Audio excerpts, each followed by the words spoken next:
card. Another is the High Priestess, which is the person who can see beyond the veil. And if I don't get those cards, I can shuffle them again, or I can just read it anyway and assume that it's a message from the other side. Because I never did that before. You said you've never done this. I never did these kind of readings until I came here and started doing it on Ask One Radio. It never occurred to me to even try. And I tried, and I usually get the same kind of reading, which is interesting. So let's see what we have here. Okay, I'll cut the cards now. And okay, there's the death card. So we're going to assume that this will be a reading of the afterlife. That's fascinating. You see what I mean about the cards? I don't know how they do that. I've been reading cards since the 1980s, and I've long since given up trying to figure out how they work. So let's shuffle them up. Okay. The Knight of Cups is here. The Lover's here. These are emotional cards. There's somebody very close to you passed on, correct? Correct. A few. There's actually. Well, let's see what we can find, who we can get into here, see if there's any kind of a message from it. Yeah, see, this is a card that I always get when I do these readings. These are two cards that I get all the time, and I'll tell you what they are. The Three of Swords is a card of great sadness. Great sadness. It shows a heart pierced with swords crying. Now, is that sad or is that sad, right? The next card. Now, I get that frequently here because there's so much sadness involved when people pass on. Or let's face it, die. You know, I know people shy away from that word, but there it is. The next card is the Star, which is a card of hope and optimism. And that's followed by the Four of Rods, which is a card of happiness and comfort and joy and a happy home. And now here's a card I get frequently with these readings. It's the Ten of Swords. It's somebody who was having a very, very rough time, and the bad times are over, is what that means. So the message that I get here is, we know that you feel close to us. We're very sad, too, that we're apart. But it's a hopeful time because the soul is growing. And that leads to the happiness of Four of Rods. And the Ten of Swords is about the suffering that this particular person, this particular entity went through is over. There was somebody who had a rough time before passing, correct? My father would have. Yeah, see, but because that is a card. I mean, sometimes that card is confused as a card of death, but it's not, and it means that the troubles are over. Six of Rods is about success. So this is generally how these readings go. There's an acknowledgement that this person is close to you, the spirit that we've contacted.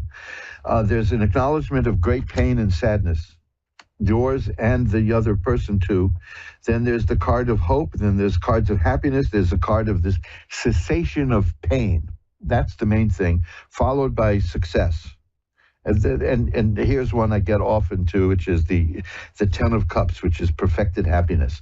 So whoever is sending you this message, the message is very clear that there's sadness here because you're missed, and they know that they're missed, but they want you to know that they're doing okay, and they're growing, and they're happy. There's happiness there.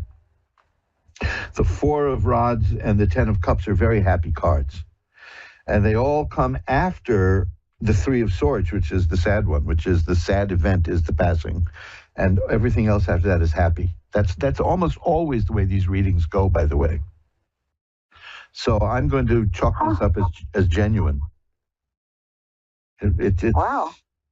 If you go back to the Ask One Radio archives and listen to any of my shows, you're probably going to hear a similar reading. And this is the way the cards end up going, which is, we're sad, we miss you, we're doing well, though.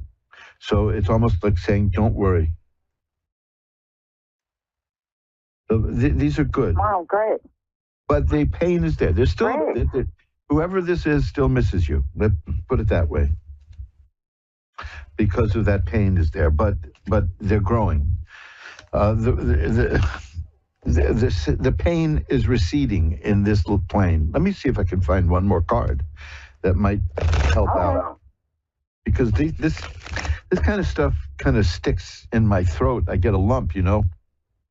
It's just this is the Six of Cups. Now that's a fascinating card for this. The Six of Cups is about memory of years gone by. It's a card of nostalgia. It's a card, you know, if we were doing a regular, say like romantic reading, it would refer to maybe somebody from your past coming back into your life. But in this case, we're talking about somebody who was in your life a long time and goes way back with you and has warm feelings for you. That's the Six of Cups. If you can do a search online and see what the Six of Cups looks like in several decks, you'll see it shows two happy children holding each other. Generally, so this is the message I'm seeing, which is it's somebody from your past who you've known for a long time, who was very close to you, who is saddened by being away from you, but is growing as a spirit and is doing well, is in a happy place because the pain and suffering has stopped. Okay? Okay. That's well, thank you. I hope that helps. It's like I said, these kind of readings almost leave me speechless, you know, because they're fascinating. Yeah, and it's it has been fascinating. And it's not the kind of thing I ever thought of doing. You know, that's because it's funny that you said you've never had a reading like this. And until I started doing these shows, and it was several years into doing the show before somebody asked me about this. And I said, let's give it a shot, you know, because, hey, I'm game, right? And that's where I realized the first thing I got was, like, you know, the death card. And that's what happened here, too. Wow. One more card is the Nine of Coins. That's a person who is at peace and one with themselves. So that's the message I'm getting, is that the spirit feels whole. But there's still that sadness of being apart. So that's, you know, everything else is happy. Okay? Well, great. Well, I understand that when spirits pass over, there's a time of learning, supposedly, but there's also a great happiness of, like, being home, being whole. Yes, and that's why I find, like I said, you can listen to all the other shows. If you pick one at random, you're probably going to hear another reading like this, and they generally follow that pattern, which is there's love, there's warmth, there's sadness, and then there's happiness. And the sadness, of course, is the separation. I'm personally kind of freaky about death. Like, I don't want to die in my sleep, for instance. You know what I mean? I want to know it's happening. You know, that's so. I'd like to experience it if at all possible, but I'm not quite ready for it now. And I've been very close to death several times in my life, and it's a very eerie feeling. And there's a history in my family that is odd. My mother once went to visit her mother in the hospital when her mother was dying. My grandmother was dying. And my grandmother started yelling at my mother and said, "What's the matter?" I said, "Why are you ignoring your father?" Well, this was in the mid-1970s, and my mother's father died in 1925. And her mother was saying, he's right there, and you're ignoring him. And, you know, this really shook my mother's mind. Now, I'm going to jump ahead, because not that many years ago, I think I may have told this story last week, in fact, so rather than, I'm repeating it, but I'll make it a little more brief, but I guess not everybody listens to every show. A few years back, I was in a cheap dive bar here in Hell's Kitchen, and there was a guy named Joe, and Joe would sit there and get drunk. And every once in a while, he would turn and say something to people that would alarm them. And one day he turned and said something to me, And the bartender saw me and said, "Oh, Joe just told you something about your family, didn't he?" And I said, "Yes." I mean, Joe just said to me, and I didn't really know this guy, Joe. I mean, he was a guy who got drunk all the time. Said, "Your grandfather's very proud of the work you do." And I said, "Oh, yeah, which grandfather?" And he said, "The German one who used to be a publisher." At the time, my wife and I ran a newspaper. And he said he likes what you're doing with the newspaper. We had made a minor sensation. We were in the New York Times and on television because we had uncovered corruption in local government. So, and I said, I'm not even sure that my sister knew that my grandfather was our grandfather was the publisher of Vogue in Europe, the European Vogue. Like I said, he died in 25, so we never knew him. I mean, I'm not that old, He died well before I was born. But you see, so I'm kind of, it's kind of spooky about this stuff. And a few times I have been at death's door, and not the least of which was in 2013 when the hospital gave me an infection after supposedly routine surgery. And next thing you know, I'm in a room with like 6 other people. Everybody died, and then they would be replaced. And there was a nurse there who went berserk. She started crying and said, "I didn't sign up for this." And I was the only one who lived through it because it had been made clear to me that it wasn't time for me to go. Which, of course, I was in a great deal of pain. So God knows I wouldn't have minded going at that point. But, when the time comes, it comes. So I've been close. I've been around death. And to be able to do these readings, it kind of freaks me out a little bit. But I do them. And they follow this pattern. And I have to, I have a jokey answer. When people say, "Do you believe in life after death?" I say, "Of course I do. Where do you think we are?" But I don't know anymore. I'm wondering about it. I suppose there's so much evidence. It's good to wonder. Yeah. And ponder.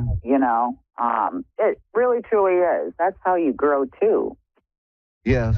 Yeah. That's and growth.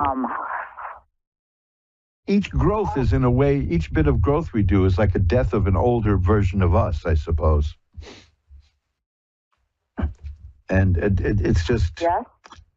I have a lot of memories, by the way, which always confused my family. I have memories from things that I'm not supposed to have remembered. Like we would sit and watch movies on television when I was little, and if it took place like in the 1920s or something, and I would say, as a child, I would say that didn't happen that way, and it would freak them out.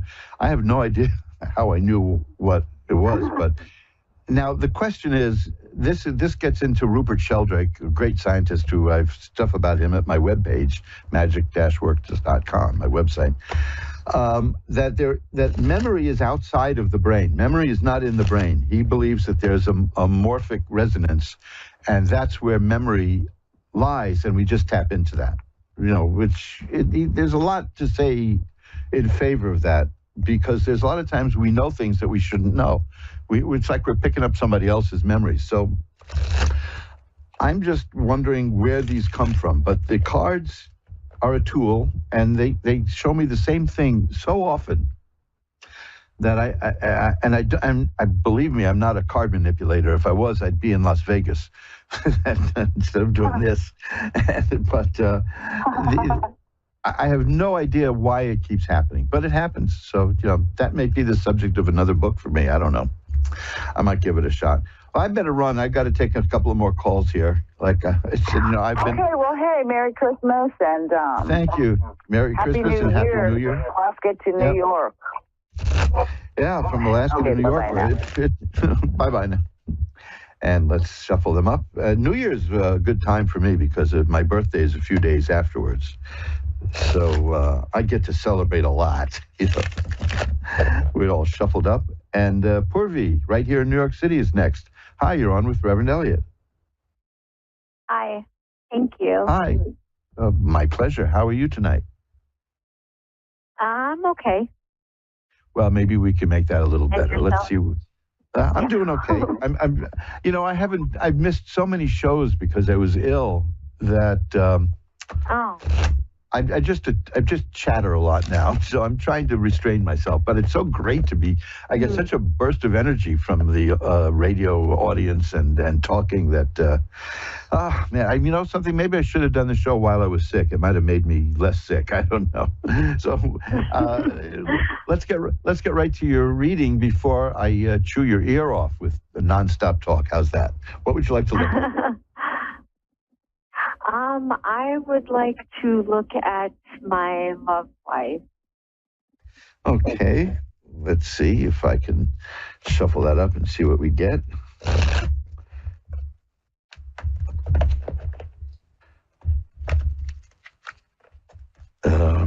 Interesting. Right now you're in a pause. There's a pause here. That's the Four of Swords. Four of Swords is like nothing much happening really, but you're going to enter a period. Yeah. I'm going to say this as delicately as I can. You're going to enter a period of great sensual delight, okay?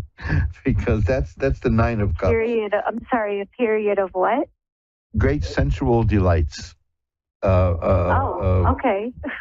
I mean, all kinds of enjoying all kinds of good pleasures, and I mean, it's a very good sign. I mean, there's only one warning, which is that people are going to be envious of you. And that's not terrible, but it's just you're entering a period of great, almost luxury and exciting feelings and romance and it's I'm trying to keep this as decent as possible, and success. It's going to be a very good period for you. I mean, you're going to go from a period of the Four of Swords, which is nothing happening really, just waiting for something to happen. Mm-hmm. Yeah, I'm kind of surprised to hear that because I feel like I've been waiting forever. Well, according to this, that waiting period may be coming to an end because there's a lot of like here's the Four of Rods, which is about happiness and joy, and there's the card of the Sun, which is health and growth and healing and happiness. It's a very bright time, like the Four of Swords. The period of waiting is kind of dark, but there's a bright time coming for you. Now, here's something that's interesting. There's somebody who's interested in you. This is how I always interpret that card. The Four of Cups. It shows a person looking at three cups and doesn't notice a fourth cup off to the side, being handed out from a cloud, which means it's mysterious. Then that generally means there's somebody who's interested in you, but that person hasn't made these feelings known yet. So keep an eye out. There may be somebody around you who's just a little shy, but see, now, here it is. Here's again the Ace of Cups. That's the beginning of romance, happiness, joy. All these cards show me that there's a period of great enjoyment and happiness coming your way shortly. Because I've got the Eight of Rods here, which means it's on the way. So this all comes after that card about waiting. So that waiting period is about to end. That's the way I look at it. I mean, these are all really good, happy, solid cards. And the thing is, there's a preponderance of cups, and cups are about the heart and emotions, and that should be good for you. Well, I just have waited so long that I am seriously concerned about, fertility. Yeah, well, let me see what I can show you. There's cards for that too, which is like, okay, this is a little bit of this is pushing it along. Okay, the Page of Cups is the same thing. The Page of Cups is the appearance. It's not theoretical. Like if it was the Knight of Cups, it would be a theoretical thing. The Page it's right here. It's down to earth. It's real. The Empress, believe it or not, that's the card I was hoping to find. The Empress is a card of fertility. If you look at many tarot decks, you'll see it shows a woman surrounded by fruit and vegetables, and wheat. This is all about making things grow. It's a card of fertility. It's a card that a lot of people don't want to see, by the way. But you mentioned that, and there it is. Now, the Three of Cups is here, which is also a card. Cups again. All these cards are about romance and emotions and feelings. The Three of Cups traditionally indicates in this kind of a reading that it's somebody you're going to meet through friends. Oh, okay. So, but keep an eye, because I'm sure that there's somebody around you who's interested and hasn't let you know yet. So, my problem is I don't ever feel drawn to or interested in anyone. I feel like I'm not in a place where I'm allowed to grow. What is stopping you, do you think? No, I mean with the person. Oh, okay. Well, it can be hit and miss. I mean, I was married once, and it didn't even last 2 years. Married again, and we're heading into 40 years now. So. Oh, wow. You keep trying. Either I've developed a severe lack of curiosity, or we hit it off very well. So who knows? But. You see, now, here you go. The High Priestess is here. That's an interesting card. That shows that you're a person of deep intuition, feeling, spiritual depth. And I think that card then showing up now is telling me to let you know that you should trust your feelings. And don't, if you don't feel drawn, then you're not, right? So I just think that this, I'm almost speechless, because this next card is about what I was going to say. The next card fits in with what you want. The next card is the Ten of Cups. That's about happiness in a home, and it shows people with children, and everybody. It shows you're going to attain that. When the time comes, you'll attain it. Okay. But I think. Go ahead. No, so you can finish. No, the period of waiting is coming to an end. Is the way I see it. In fact, the tower. Interesting. Yeah, I have the tower struck by lightning here, which means it could end fast. And now here's the star. The star is also another card of fertility. It's about hope and optimism, but it shows a little bird in a branch in a tree, and that is generally believed to be representative of the soul of the child about to be born. So there are 2 cards here showing fertility, and many cards showing happiness. It's coming your way. It's just taking longer than you want, obviously, but it's coming your way, okay? Well, I think that it's interesting that you mentioned home, because that has been, it's a long story. I won't go into all the details, but that's been a very, kind of the bane of my existence. I feel like it almost feels like my life is just survival mode. I'm surviving, and that's it. Well, I see that changing.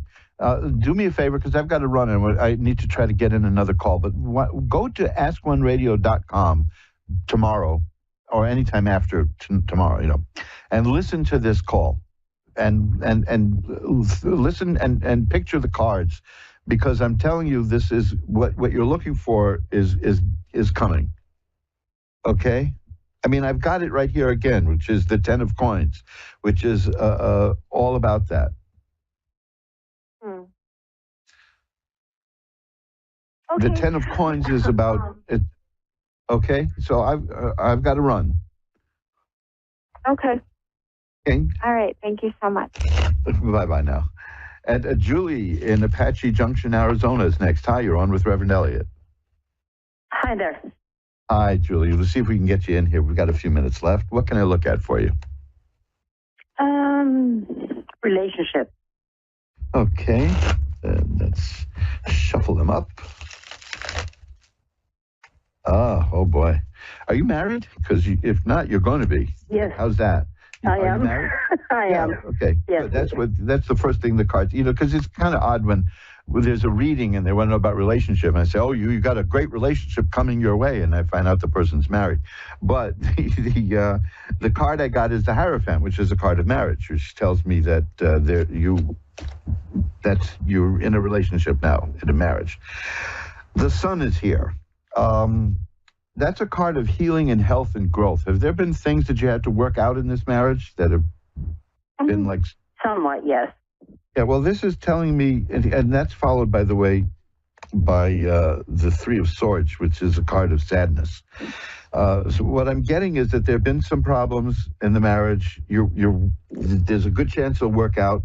The High Priestess is here, which I just had for the previous caller, which indicates a very spiritual and intuitive person. So you know what's going on. You feel it, and you should go with your feelings. But what I'm seeing is that your relationship is entering a new phase. The Six of Swords is here. That's getting from where you are to where you want to be. You don't have to tell us what that phase is. Whatever, there's something you want, and you're going to go after it, and you're going to get it. That's the way I see it. Awesome. The Ten of Swords is here. The Ten of Swords means that the bad times are over. It looks to me like you're working your way through it. Whatever way this goes, it's going to be best for you. How's that? Okay. But That's good.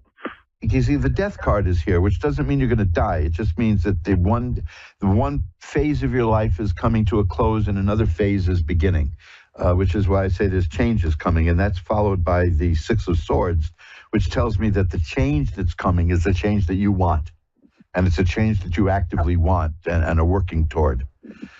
So whatever, like I said, you don't have to get too personal with everybody listening, but what I'm seeing here is you know what you want, you're working on getting it. Here's the Three of Rods, which is waiting for results. And you're very spiritual because that not just the High Priestess, but I have the Magician card here. And of course the Hierophant, which is the card that led me to believe that you were married, which was, that's also a spiritual thing.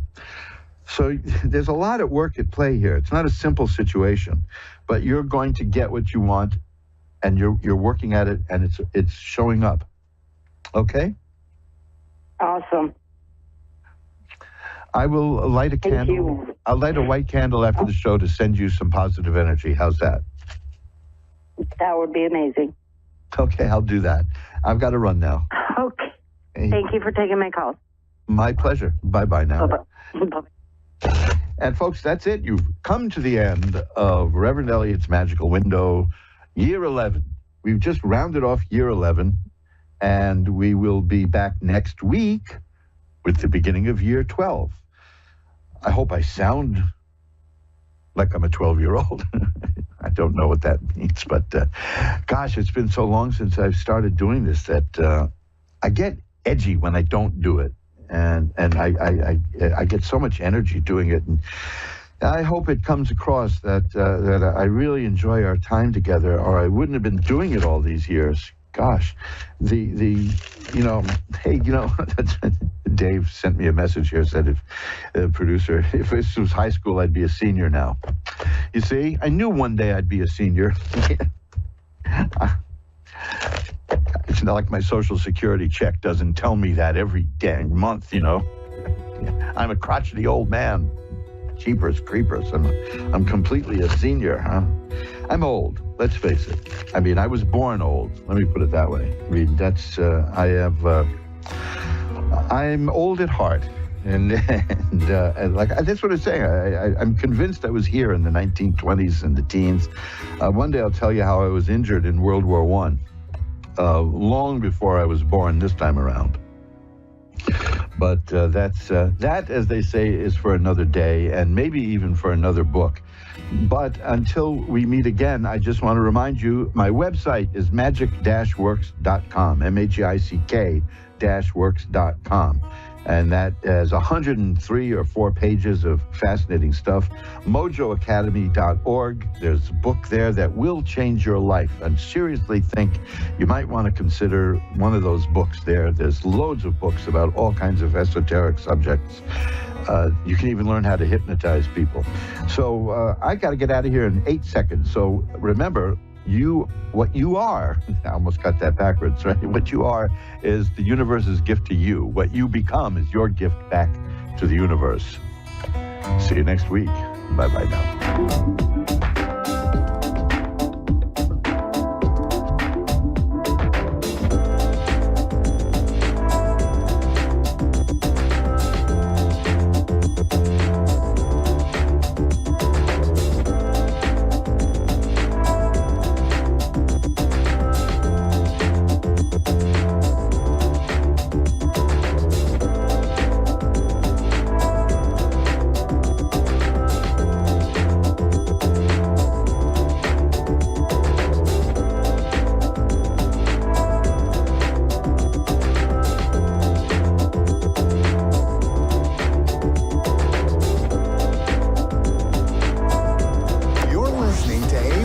Psychic Radio, Earth's #1 psychic radio network, and watching Moonstruck TV, Enlightening Television.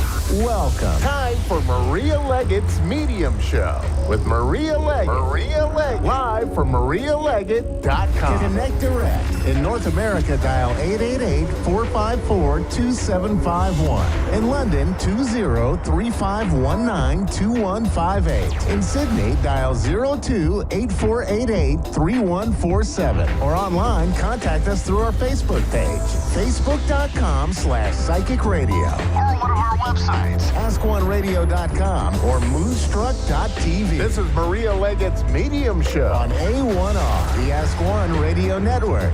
Good evening, everybody. Welcome to my amazing show.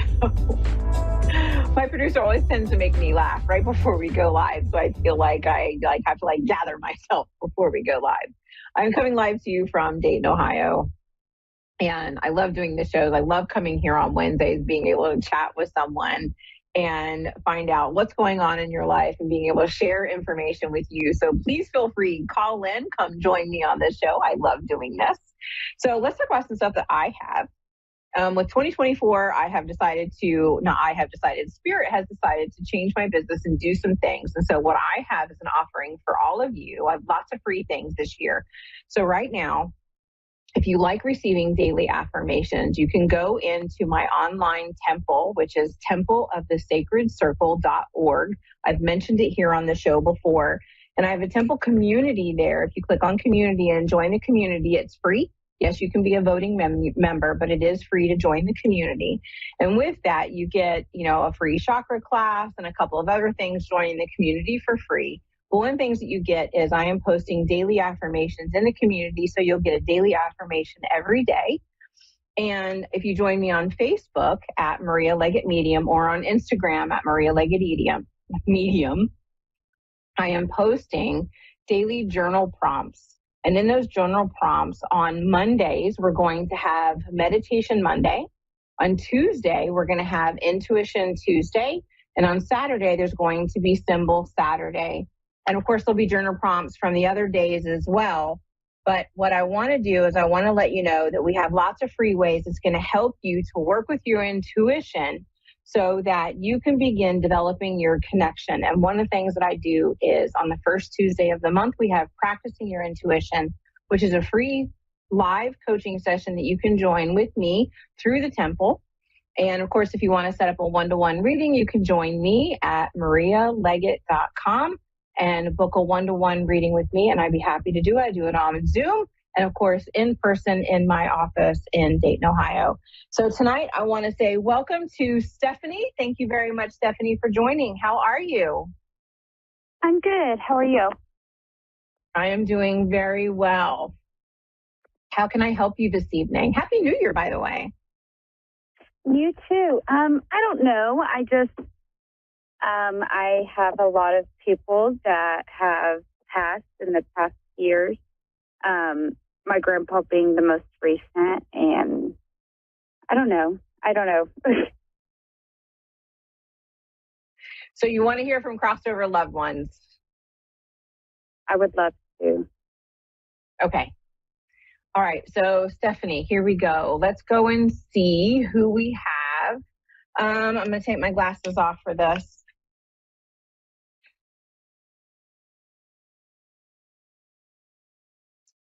The very first thing that I want to talk to you about is they're showing me that some of the things that you've been experiencing lately are random moments of sadness, especially because we've just been through the holidays. And they're talking about this being a moment where you're really missing a connection with people who are close to you and wanting to find ways of reconnecting with them to know when they're around. Does that make sense to you? Yeah.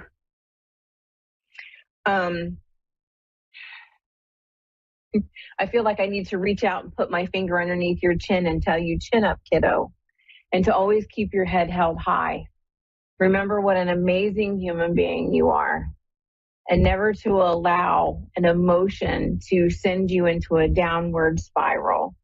They're showing me that you have a tendency of keeping your head down, and it's really important to keep your head up in all of the things that you are going through right now. They show it to me as though life has thrown you some curveballs, and you're just trying to do your best to catch them rather than missing them, and just move through life the best that you can through all of it. Does that make sense? Right. Right. I know that you had said that your grandpa just passed away, but I'm trying to see if there's anybody else who is with him. He is showing me that there is a lady who is standing next to him as well. So I definitely want to talk about a partner for him. He is the way that I see him is somebody who would have held themselves up, right? Not bent over when they were at full health. And he talks about being able to walk with pride. That was a very important thing with him, walk with pride. And he says that, getting old isn't easy. Getting old is not something that we can often do with grace, because we have to rely on other people to help us. And when you are a very independent man with a very independent soul, we don't like having to rely on other people. Does that make sense? Yeah, he hated that. He hated it. I absolutely agree with you. And he says that he's taking me and showing me, like when my grandmother passed away, me having to do things and help her with things that she didn't really want me to have to help her with. But I did it because I loved her. And that's what he's talking about. The things that you did, he recognizes that it was an opportunity for you to finally give back to him in a way that he gave to you when you were younger. Does that make sense? Yeah, I did it because I wanted to. Yeah, and he recognizes that now. He says, he shows it to me as though he was like a little stubborn going, no, let somebody else do it. And one of it was because he's embarrassed. I don't want you to have to take care of me because I'm supposed to take care of you. And he says that he wishes now that he had been a little more patient with you trying to help him, because he recognizes now you did it because of how much you loved him. Does that make sense? Yeah. Yeah. And so he says, I want to apologize to you for being a little abrupt and gruff. He said, you didn't do anything wrong. I need you to know you didn't do anything wrong. And I want to say thank you to you for loving me through all of the changes, all of the things. And he talks about cleaning me up and making sure that I got fed and making sure that, meds. It was like you literally went through the list with the nurses. These are things I have to do. This is what you have to do. And making sure that he was taken care of as well. Does that make sense? Yeah. And he's so grateful to you. He wants you to know that he appreciates everything you did for him, because one of the greatest joys in his life was being able to be there for you and hold your hand when you were little. being able to walk with you and watch you do things. And he says that he talks about that difficult transition for most girls, right? From being like that 10-year-old to being 14. There's that really weird stage where we don't know what we are. We're not a kid. We're not a teenager. And he says, it was important to me that I was able to be there through all of those moments. And I want you to know that watching you grow up and watching you become a woman meant so much to me. And I carry that with me over to the other side. And I am so grateful for all of the time that we had together. And he shows to me that there was a point in your life where he shows it to me almost as if you would have moved away to go to college or just moved away for a short period of time. And it's not that there was anything bad. He's just showing me that there was a time and space where you weren't in close proximity around together. this Does that make sense? Yeah, it wasn't around this night. Perfect. And he says, it's the natural progression of life. We don't have to look back at things and go, oh, I wish I had X, Y, Z. Does that make sense? Mm-hmm. He says, I don't want you to think about all the, the shoulda, woulda, couldas. He said, I want you to remember the time that we had. I want you to remember, he shows me that it was really important to you that you were able to look in his eyes, because I can see these eyes looking at me. They look like my dad's eyes, and my dad's eyes were like this watery blue when he passed away instead of being bright blue when he was younger. I can see these eyes looking at me, and it's like I'm looking at them, just being grateful that I can see into them and feeling all the feels, right? And he says that, he says you were right when you just knew when everything was going to shift and change and it was time for him to pass away. Do you understand this? Yeah. He says, I know that you knew. And he said, he shows it to me as though I don't feel like he was alert right there at the end, but he wants you to know that, yes, he did come and visit you right before he passed or about that time, so that it's not just you imagining things, that he did come and do a visitation with you. Do you understand this? I don't know. That's okay. He shows me that he was around you, like his energy, right? Not him physically, but his spirit was around you right before he passed. So it's important for you to know that he was there. He wanted to come and say goodbye to you before he left. He said he wants you to know that he feels so much better. He is strong. He is healthy. And he salutes me, which usually is my symbol for being in the military. He just wants you to know that he is strong and healthy, and he appreciates everything that you did for him. And he is so grateful for you.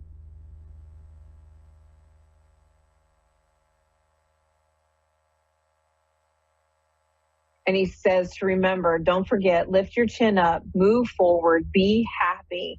And don't forget to be the woman that you were raised to be, sharing in love and joy with all those around you, feeling happy and healthy. So many blessings to you, Stephanie. Thank you for joining me tonight. I appreciate it very much. Ooh, throw my glasses on so I can see again. So thank you so much for being on here. I want to be able to remind everybody, if you want to book a one-to-one reading with me, you can go to marialeggett.com and click on book with me. And there's a whole link of things where we can do Akashic record readings, and we can do past life readings, and we can do spirit guide readings, lots of different things that we can do together. And I have lots of freebies, lots of classes and things. And if you want to go to Temple of the Sacred Circle and join up, there is a free chakra basics class, and we have free tarot layouts, lots of amazing goodies for you for joining the community. So I am so appreciative for each and every one of you being on here with me and seeing me each week. I love doing what I do, and I wouldn't trade this for the world. I thank each and every one of you for being on here, and I hope you all have an absolutely amazing new year ahead of you. Thank you for being with me on this amazing wild ride, and I hope you have a wonderful evening. Thank you so much.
A1R Psychic Radio, Earth's #1 psychic radio network, and watching Moonstruck TV and Lightning Television.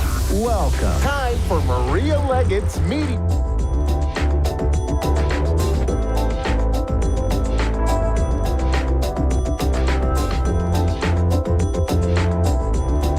Listening to A1R Psychic Radio, Earth's #1 psychic radio network, and watching Moonstruck TV and Lightning Television.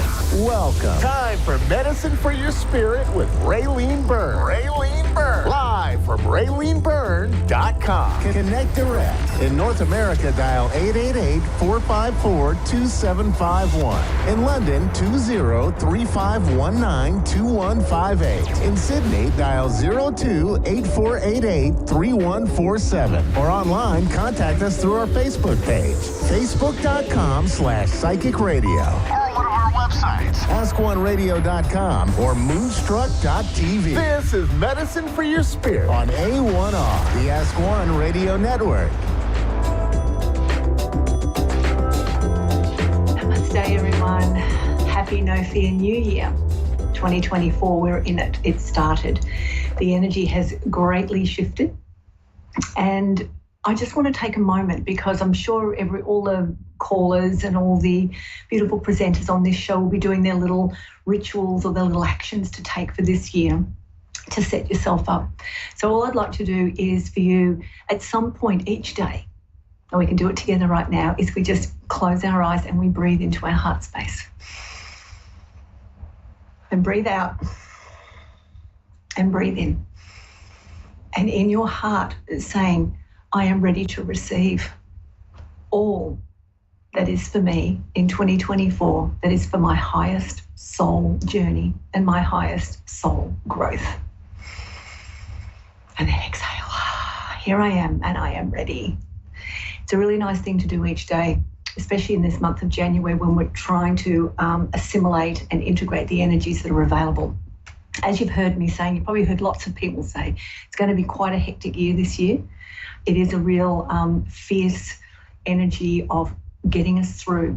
We have to really honour our soul's journey. We have to really listen within. Now, last year, 2023, was very much around connecting deeper to ourselves. This year, it's now living that connection.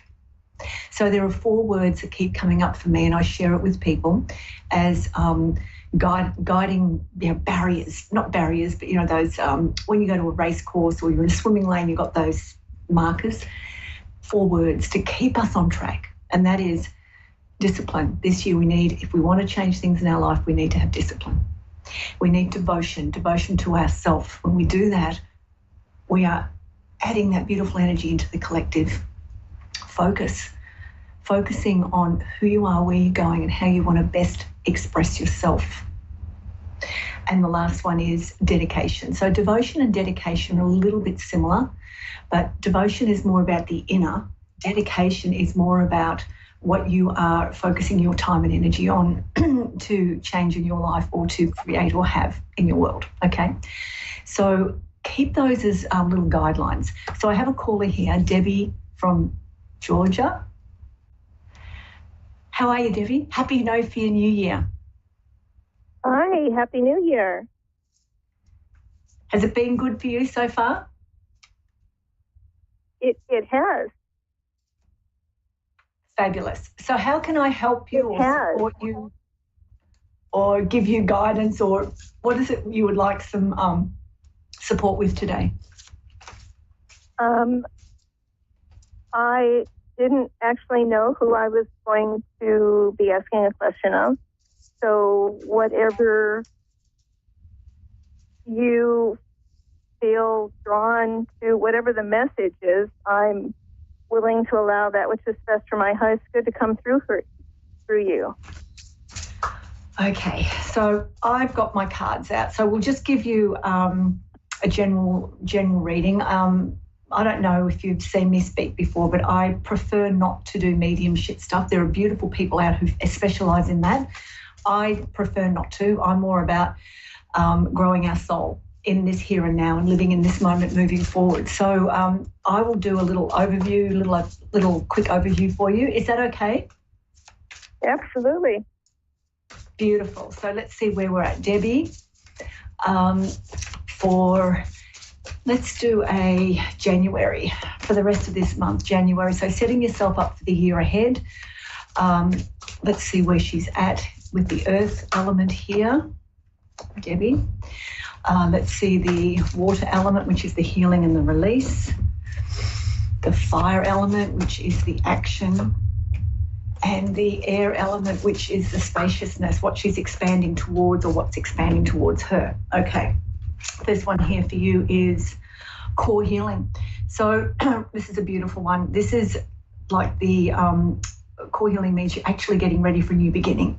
So you've gone through a lot of releasing or letting go or realizations. You are starting to put one foot in front of the other with more ease. So this is saying that new beginnings are about to start coming in. You may even feel that you want to do some new things. So this is the groundedness. So right now in life, you may be looking at, I need something new, I need something different, I want to try different things. So that could be the earthy energy for you where you're at right now. So that's a really good thing to look at and a really good thing to start including in your life. And I'll just share this little bit of info. Last year, 2023, as we know, the last few years have been very difficult. I decided at the start of 2023 I would do something new every single month that I'd never done before. And I did. I followed it through. And it really helped elevate me and bring me into a different level of awareness. So I would suggest that maybe a good thing for you this year is setting an intent that each month I do something I've never done before. Okay, so that's your earth energy. That's where you're at. Interesting, this is the water energy, which is the healing and the release, and it's the energy of rebirth. So straight away, new beginnings. You are starting to emerge. You're starting, if you look at the image, starting to unfurl yourself. So there's a lot of really good energy around. There's a lot of new things around here. So this rebirth is definitely the new aspects of you coming to the surface and a new understanding of you. I'm sorry to hear, that you've lost your husband and you're sort of going through that process. The rebirth here is that this is me now. What am I going to do? How do I live the rest of my life, whatever time I've got left, that honours myself, but also honours what I've had with this person? So this beautiful rebirth, really letting yourself come into your own. The fire, the action to take, this is so beautiful, is the energy of creation. Look at this. Creativity. What do you want to create? One of the simplest things, and I find it's the easiest for anyone to do, is simply to remember that everything we think, everything we say, everything we feel, and everything we do, it's up to us to take it to a level of how we want our life to be. And that's how we create new things, how we create a different pathway in life or a different experience in life. When our energy is elevated and we are using a different caliber of energy within ourselves, the creation energy, the inspiration comes in around us. So this is about you creating something new for yourself. Interesting, it's coming after rebirth and core healing. So you've been going through the healing, you're starting to discover yourself, and now you've got to start creating what you want for yourself and how you want that to look and feel. And the last one, the expansive one, this is so beautiful, is the energy of fertility. So this again is creative energy. The image on this, you can't maybe quite see it. It's, here is, I can get it, there it is, a very pregnant Kuan Yin, the goddess Kuan Yin. So whatever it is, what this means is whatever is brewing or whatever you're thinking about doing or creating or moving towards, treat it like you would if you were pregnant. Treat it like a gestation period. You've got to grow it. Whatever we do in our life, just because we put things in place doesn't mean the outcome is immediate. Often it means that we are in the process of growing it, attuning to it, learning how to shift ourselves into the energy of what it is that we want, how we want to live, what the next part of us is. So this to me is you're getting ready to give, inverted commas, give birth to something else in your world. This is a really lovely spread for you for, I'll just put them up again, for you for, where are we? Here. For this next couple of weeks in January, if you can see them. So really, really strong energy for you about creation, for starting something fresh, starting something new. It is the start of the year. How do you want to feel by the end of this year? A really good guideline for all of us is, how do I want to feel at the end of this year around finances, around my career or work or expression, my relationships and my health? How do I want to feel about those 4 things? And when you actually work out how you want to feel about them, then you have your destination, your map right in front of you, because you just have to move towards it. So that's really lovely. I hope that's helpful for you, Debbie. I hope that's answered a few things for you. Thank you so much. I'm grateful. Okay, good. So use the energy that's around of this new world, this new vibration, this new frequency, and make it yours, and then start expressing yourself through it. Awesome. Thank you so much. You're very welcome. Happy No Fear New Year. You as well. Be blessed. Thanks for calling. Bye-bye. Bye. So that's a really lovely way to start this year, knowing that it is up to us. I mean, we always know that, but this year, especially being a 2024 year, which is a number 8, which is infinity, it's creation, it is expansiveness, it's elevation. We are going to be very, very, very different people by the end of this year if we can really own that. Own that it is up to us. Own that our soul is trying to express itself. Own the fact that our soul has to lead the way. If we've done the work last year to connect in, then all we have to do this year is surrender and trust it. Surrender into the wisdom of our soul and trust its guidance and take action. That's basically how we're going to move through this year. And I will say there is going to be a lot of ups and downs through this year. It's inevitable when a system or systems are breaking down for chaos to reign. But at the end of the day, the chaos is external. It's external. And if you're giving energy, worry, stress, concern, and conversations to something that you have no control over, then it's going to put you in that same energy.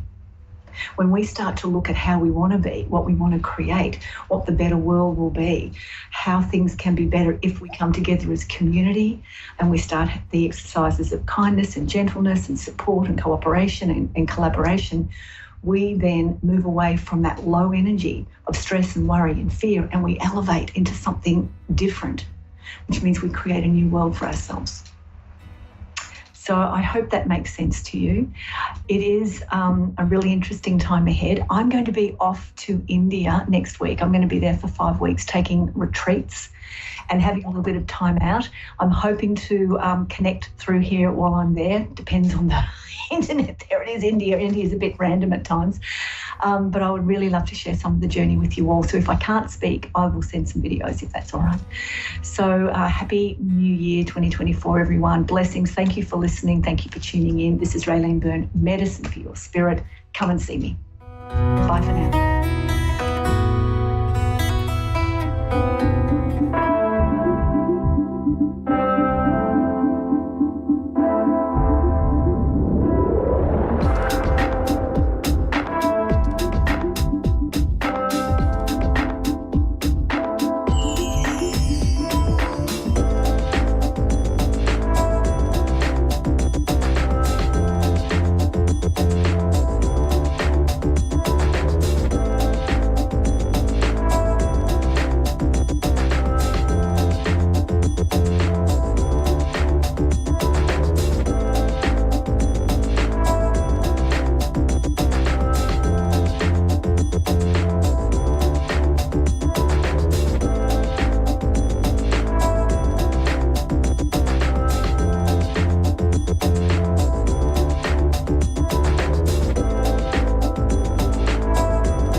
Earth's #1 psychic radio network, and watching Moonstruck TV, enlightening television. Welcome. Time for Sessions with Spirit with Gene Rose.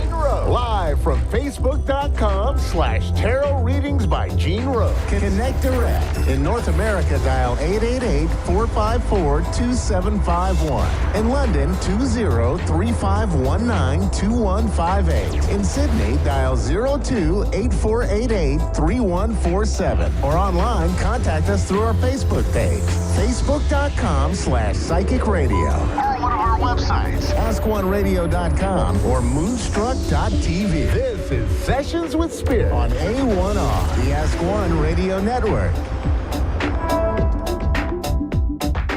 Good evening, everyone. How are we doing this evening? How is everyone doing tonight? Guys, it is the new year. New Year's mean new beginnings. So tonight, and I know I am a new face, especially for the 2024 list of hosts. So I want to quickly introduce myself. My name is Gene Rose. I am a professional tarot card reader, psychic, and evidential medium. I've been doing this online for 10 years, and I absolutely love the journey I am on with Spirit. It is amazing.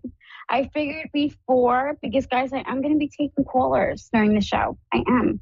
So I'm really excited about that. I would love to read live for you guys so you guys can get a taste of my gifts and my style of reading. I did, however, just to kind of kick us off, ask my followers for any question that they wanted in regards to reading. So we're going to kick off the show with that. I have Carolyn from Dracut, Mass. And she asks, will my son find love? So let's ask the cards this for Carolyn.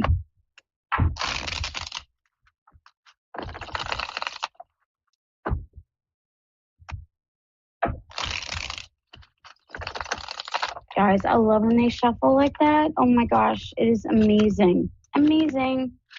So Carolyn, to answer your question, and what I thought was really amazing was one of the cards that he received was the Two of Cups. The Two of Cups is a card about future love. I think he's going to actually not find love, love will find him.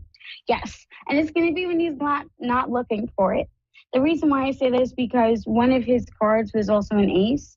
Aces refer to unexpected happenings, specifically the Ace of Coins.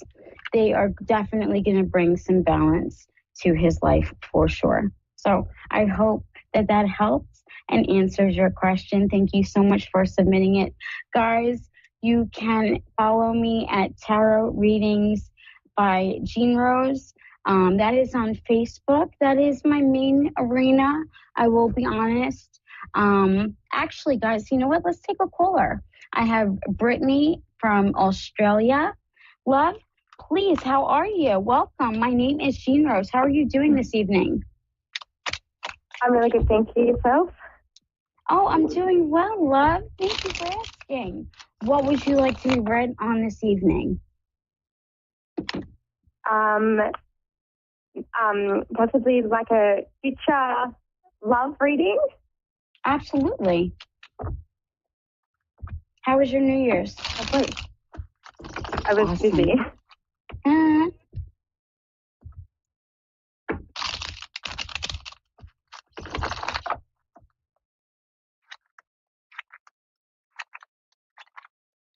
Okay, so I pulled 5 cards for you. Good news is one of your cards was the Ace of Cups. That is going to be a card in regard to finding love or love dropping in your lap. Granted, I'm kind of known for my tagline being that we don't find love, love finds us. But with that being said, I want to read off your other cards. Your first card was going to be the Emperor.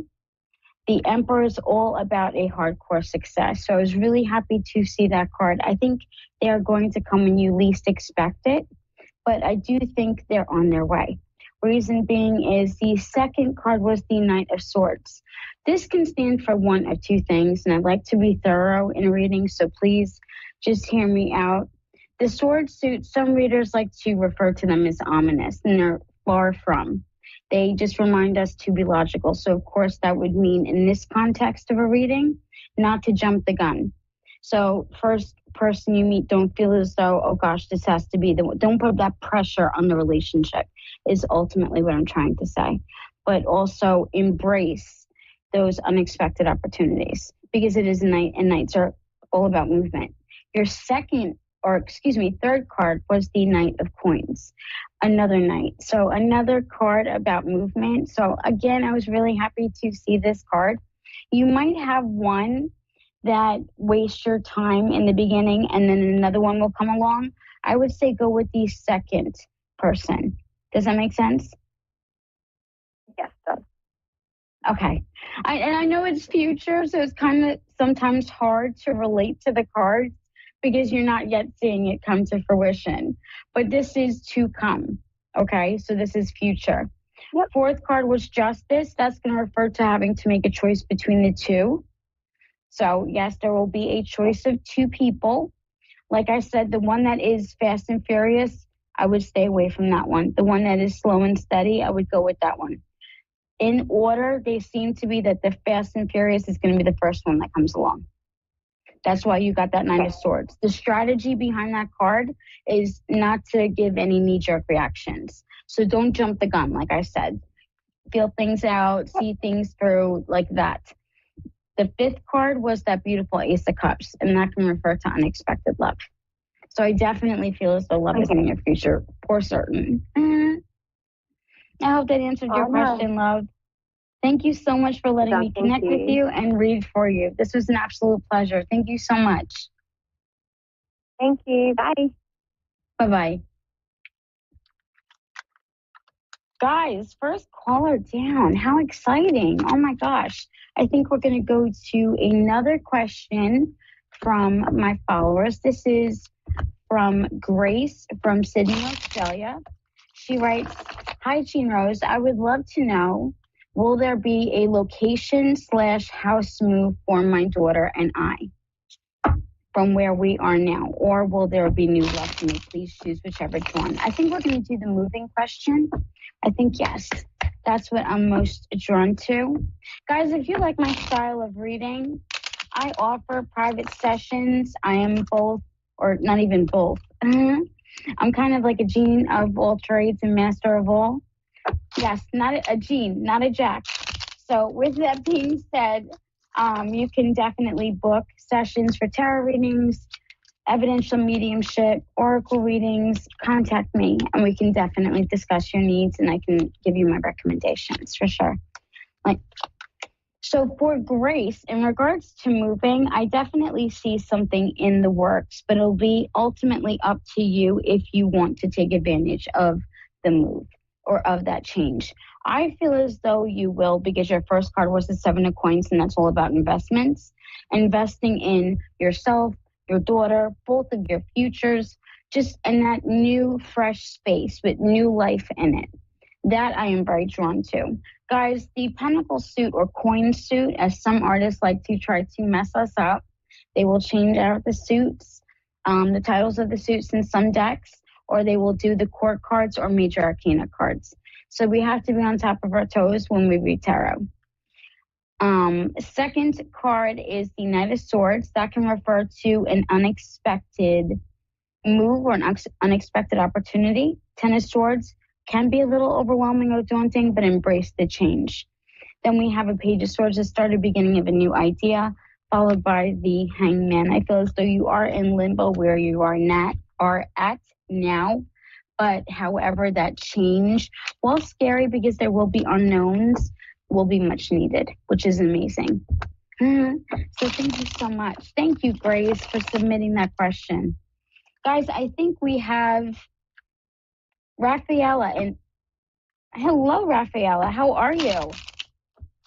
Hi, I'm good, thank you. How are you?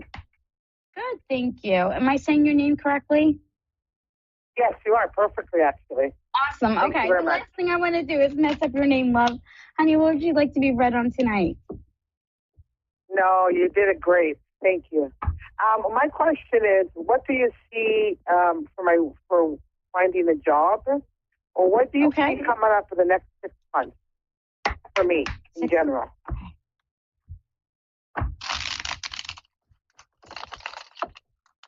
Okay. I'm working part-time now. I'm looking for another work-from-home job, and I'm not having much luck in it. I'm wondering if I'm going to find something in that field. And what do you see? Anything else happening within the next 6 months is important? I will say definitely mind over matter for you is going to be of some importance over the next 6 months. What I do is I pulled on the next 6 months and I'm looking for cards that would signify a job. Thankfully, you did receive the page of coins that would refer to the start and beginning of a new financial opportunity. So I definitely see employment coming up for you within the next 6 months. That's number one. So there's good news there on that front. Yeah, definitely. It might take some time. And with that, and I know, and especially when it comes to employment, there is a time crunch. Because it's like the longer you're unemployed, the more the bills stack up, the more stressed you're getting. So I totally get it. In fact, your first card was the Ace of Cups. That card fell reversed. You're not seeing those unexpected blessings, and it's getting frustrating for you, rightfully so. So I want to validate those feelings for you because you have every right to be frustrated. Yes, even if it's frustrated with spirit or with God or whoever you recognize as your higher power. Don't feel wrong for feeling that way. I want to just stress that. Okay. Yes, I'm one of those readers. I'm kind of a horse of a different color when it comes to reading. My style of reading is, number one, I'm very down to earth as a reader. But number two, I try to take my time with the cards so whoever I'm reading completely understands their reading and never walks away scratching their head going, what did she say? You know, anything like that. Oh, so I don't mean to, I'm not trying to drag it out. It's just more I want you to understand the cards, especially since you asked for the next 6 months. You know what I mean? Right. The second card was the Queen of Cups. That is, and, you know, let me finish before I say, or after I say this, it is a little bit of an ick card for me. I don't know how familiar you are with tarot, but a tarot deck is made up of 78 cards. Some of the cards, and usually the ick cards are death or the devil. People are like, when those drop. And meanwhile, they represent something completely different. The reason why I say the Queen of Cups is an ick card is because it means that your emotions are overwhelming you. That fear factor is real. It is there. It is in your face. Does that make sense? Yeah. Yeah. See? I think it could be also that I need to have like a cataract surgery. So I'm worried about that. And finding the job at the same time. The cup suit is the emotion suit. So it is going to literally represent the full gamut of emotions. I say the Queen of Cups is an ick card because usually she's in her feels. She's stirring up or in the middle of a lot of drama or chaos, and it's never a good time for her emotionally. It's a tough time to be or to go through or to be in.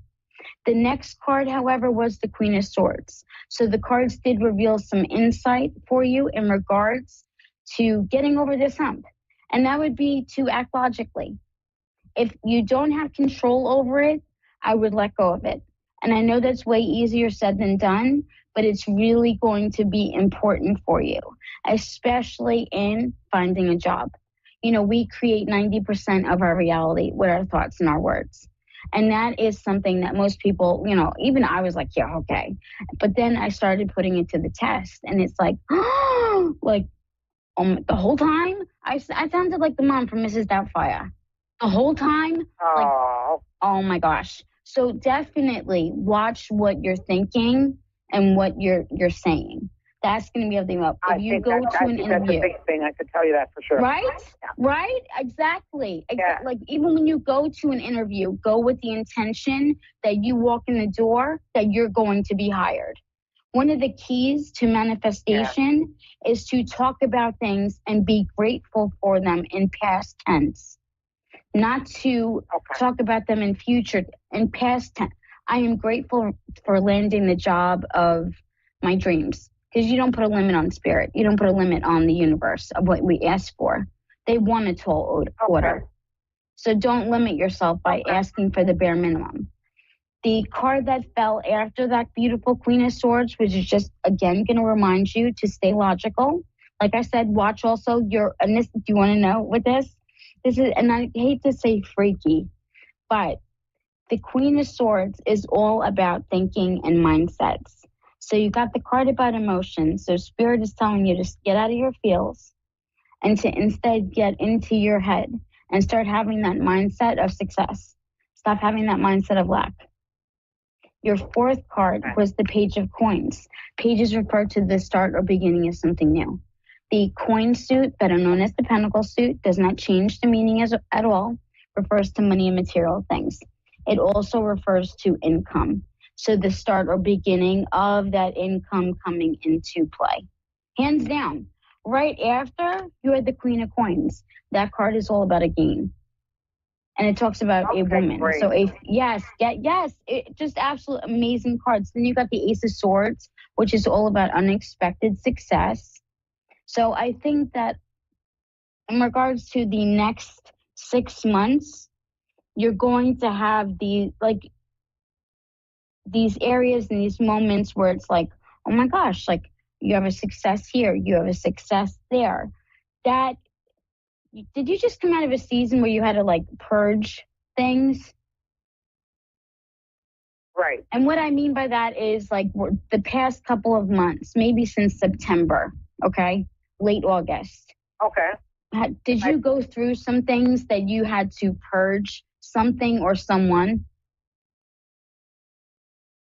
Someone, yes. Yeah, okay. Someone, yeah. I could say. People, yeah.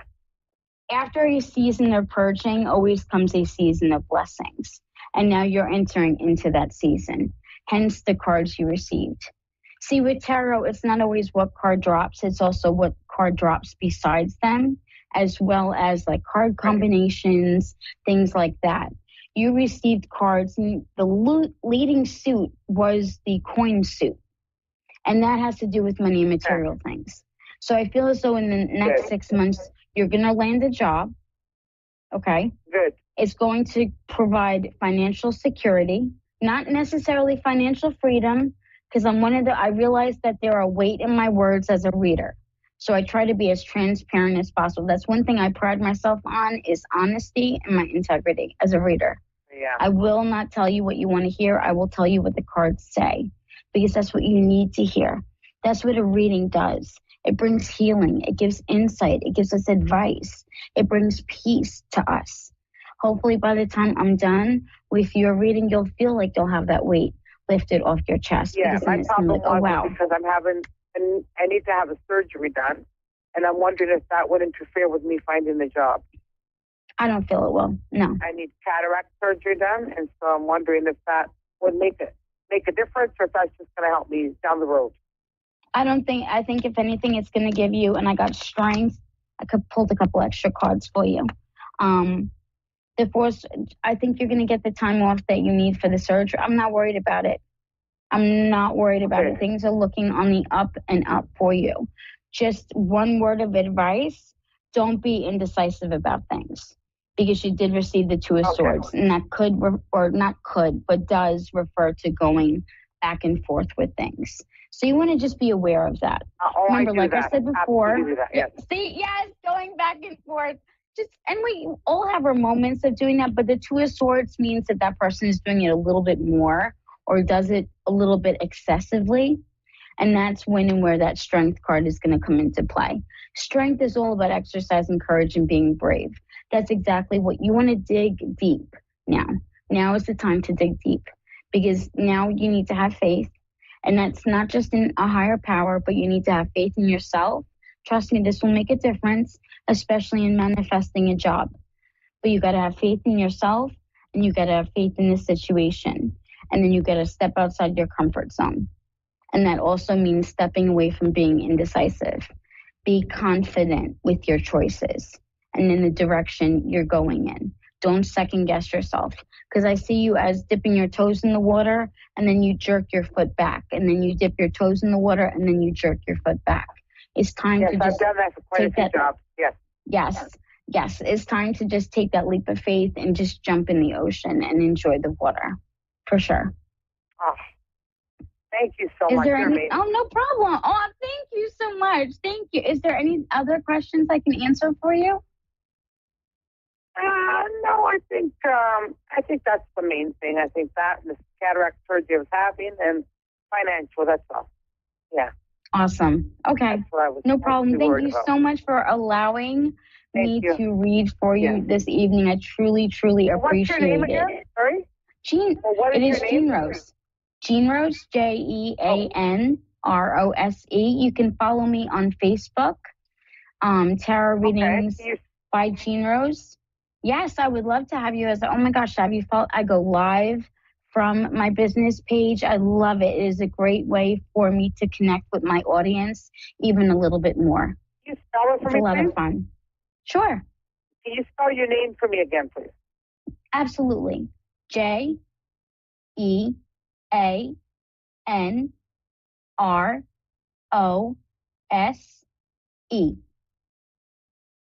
Okay, thank you. I'm definitely going to follow you, and I would love to get more readings out of you. Thank you so much. Thank you so much. Thank you. I look forward to reading you in the future. Thank you so much and take care. Thank You're you. amazing. You too. You really are Thank amazing. you. Oh, thank you. I appreciate you. Thank you. Guys, shall we do another question from one of my followers? I think we're going to do one more. Those were some lovely calls that we did this evening. Oh my goodness, definitely was able to give out some much needed readings. And that's always the important thing to me. It truly is. Rosemary from Ohio. When will I have someone in my life who will love me and want to have a life together?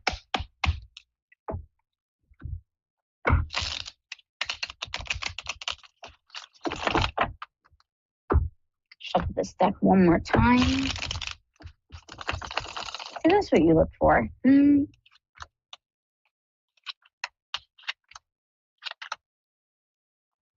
Well, Rosemary, the first card was the Eight of Cups, and that's going to refer to letting the past go all the way. Eights are always all about direction. The cup suit is going to refer to emotions as well as love. So in order to move forward, you kind of need to let go of the luggage you're kind of dragging behind you. The second card was the Ace of Cups. That's going to refer to unexpected love. I know I always say this, and guys, the cards always prove it. Love will find you. You will not find it. Ace of Cups is about unexpected love or unexpected blessings. Literally somebody just falling into your lap. It is an amazing card. Guys, I love aces. I truly do. They are amazing cards, regardless as to whatever suit they come from. They're fantastic cards to receive. The third card, and I am messing up with number of cards I'm reading tonight. Oh my gosh. You know why? I'm being a rebel. I'm not wearing my reading glasses. Yeah, so that's my confession for tonight. The third card was the Three of Coins. The Three of Coins is all about turning over a new leaf. So definitely approaching a situation with a new mindset or like starting that new chapter that, you know, what was you were doing before was not working. So now it's time to change it up. Your fourth card is going to be the Two of Coins. Just make sure you add balance to the situation. Okay, go out, enjoy being alone. Obviously, that is one of the ways that you can help the universe, bring that person into your life is make sure that you are happy and you feel whole by yourself first. But again, with that first card being that Eight of Cups, there's definitely a little bit of work that needs to still be done in the regards of letting go of the past, for sure. But ultimately, I do see love coming your way, for sure. Thank you, Rosemary. Thank you so much. Thank you. Guys, do we have time for one more question?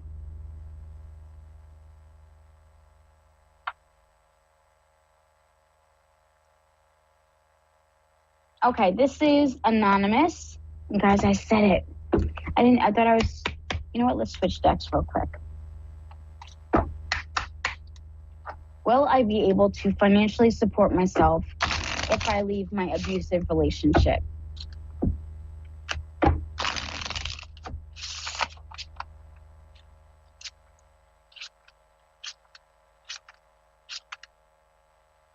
Honey, the answer is yes. Yes, you will. Do not let fear stop you. Do not let fear stop you. Your first card was the Empress. that is doing it, even if you have to decide not to decide. So just no matter what, really gathering deep for that strength. Your second card was the moon. See through it, step through, and even if you have to step alongside with fear, it doesn't matter. But you are going to get out, you are going to rock it. You're going to be a success story. You truly are. And I don't say that lightly. Your third card was the world. So that is all about opportunities. Where there's a will, there's a way. So remember that. Guys, I want to thank you all so much for joining me for my first show. Again, my name is Jean Rose. I am one of the newer faces for the 2024 lineup. I want to thank everyone that joined me this evening. Thank you all for making this show such a success. I also want to give a shout out to my two producers, Dave and Constance. Thank you both for your hard work. I do appreciate everything that you do, both during the show and behind the scenes. Thank you all so much. Guys, if you like my style of reading, feel free to follow me at Tarot Readings by Jean Rose. That is a Facebook page. Yes, you can find me there. Follow me, message me. If you have a reading request or there's something that you would like me to read on, I do offer a wide variety of fantastic quality on the mark services. So definitely don't hesitate to reach out. It has been an honest pleasure, guys. This is just so fantastic. I can't tell you what a blessing this has been to be able to have this opportunity. While I do have a few more seconds, I would like to take a moment and just thank my wife for all of her fantastic support. Baby, thank you so much. I love you. Thank you for supporting the stream and just letting me go with this opportunity. Thank you so much. I love you. And we did it. We did it. So guys, please join me again next week. Same time, same place, 8:30 p.m. Eastern Standard Time. It was an absolute blast, and I definitely look forward to doing it again. Take care, and everyone, please be blessed.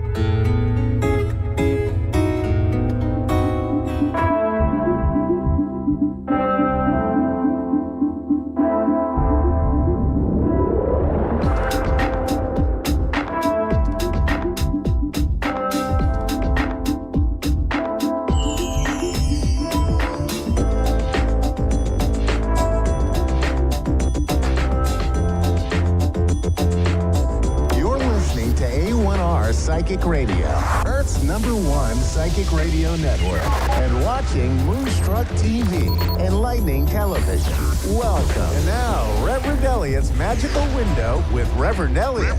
Live from magic-works.com. Connect direct. In North America, dial 888-454-2751. In London, 20-3519-2158. In Sydney, dial 02-8488-3147. Or online, contact us through our Facebook page, facebook.com/psychic radio. Or one of our websites, askoneradio.com or moonstruck.tv. This is Reverend Elliot's Magical Window on A1R, the Ask One Radio Network.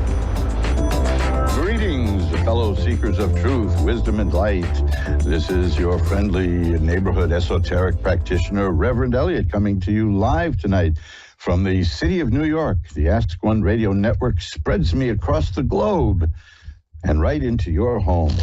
As I shuffle up the cards, we're going to be doing an hour of readings, well, a little less than an hour, deducting the time that I'm going to babble for a little while first. I get in the habit of doing that. I guess it's worse when I miss a couple of, like a month of shows, you know, and then I come back on and it's like, pow, and the next thing I know, the show is over and I've been babbling away. But hey, you know, it's a new year.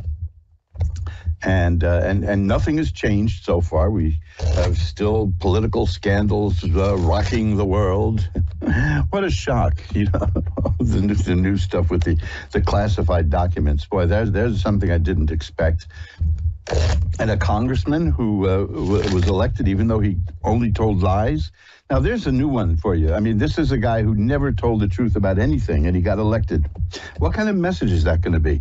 I understand stretching the truth a little bit. You know, this one says she's a Native American. That one says he was a war veteran, and, you know, they stretch it a little bit.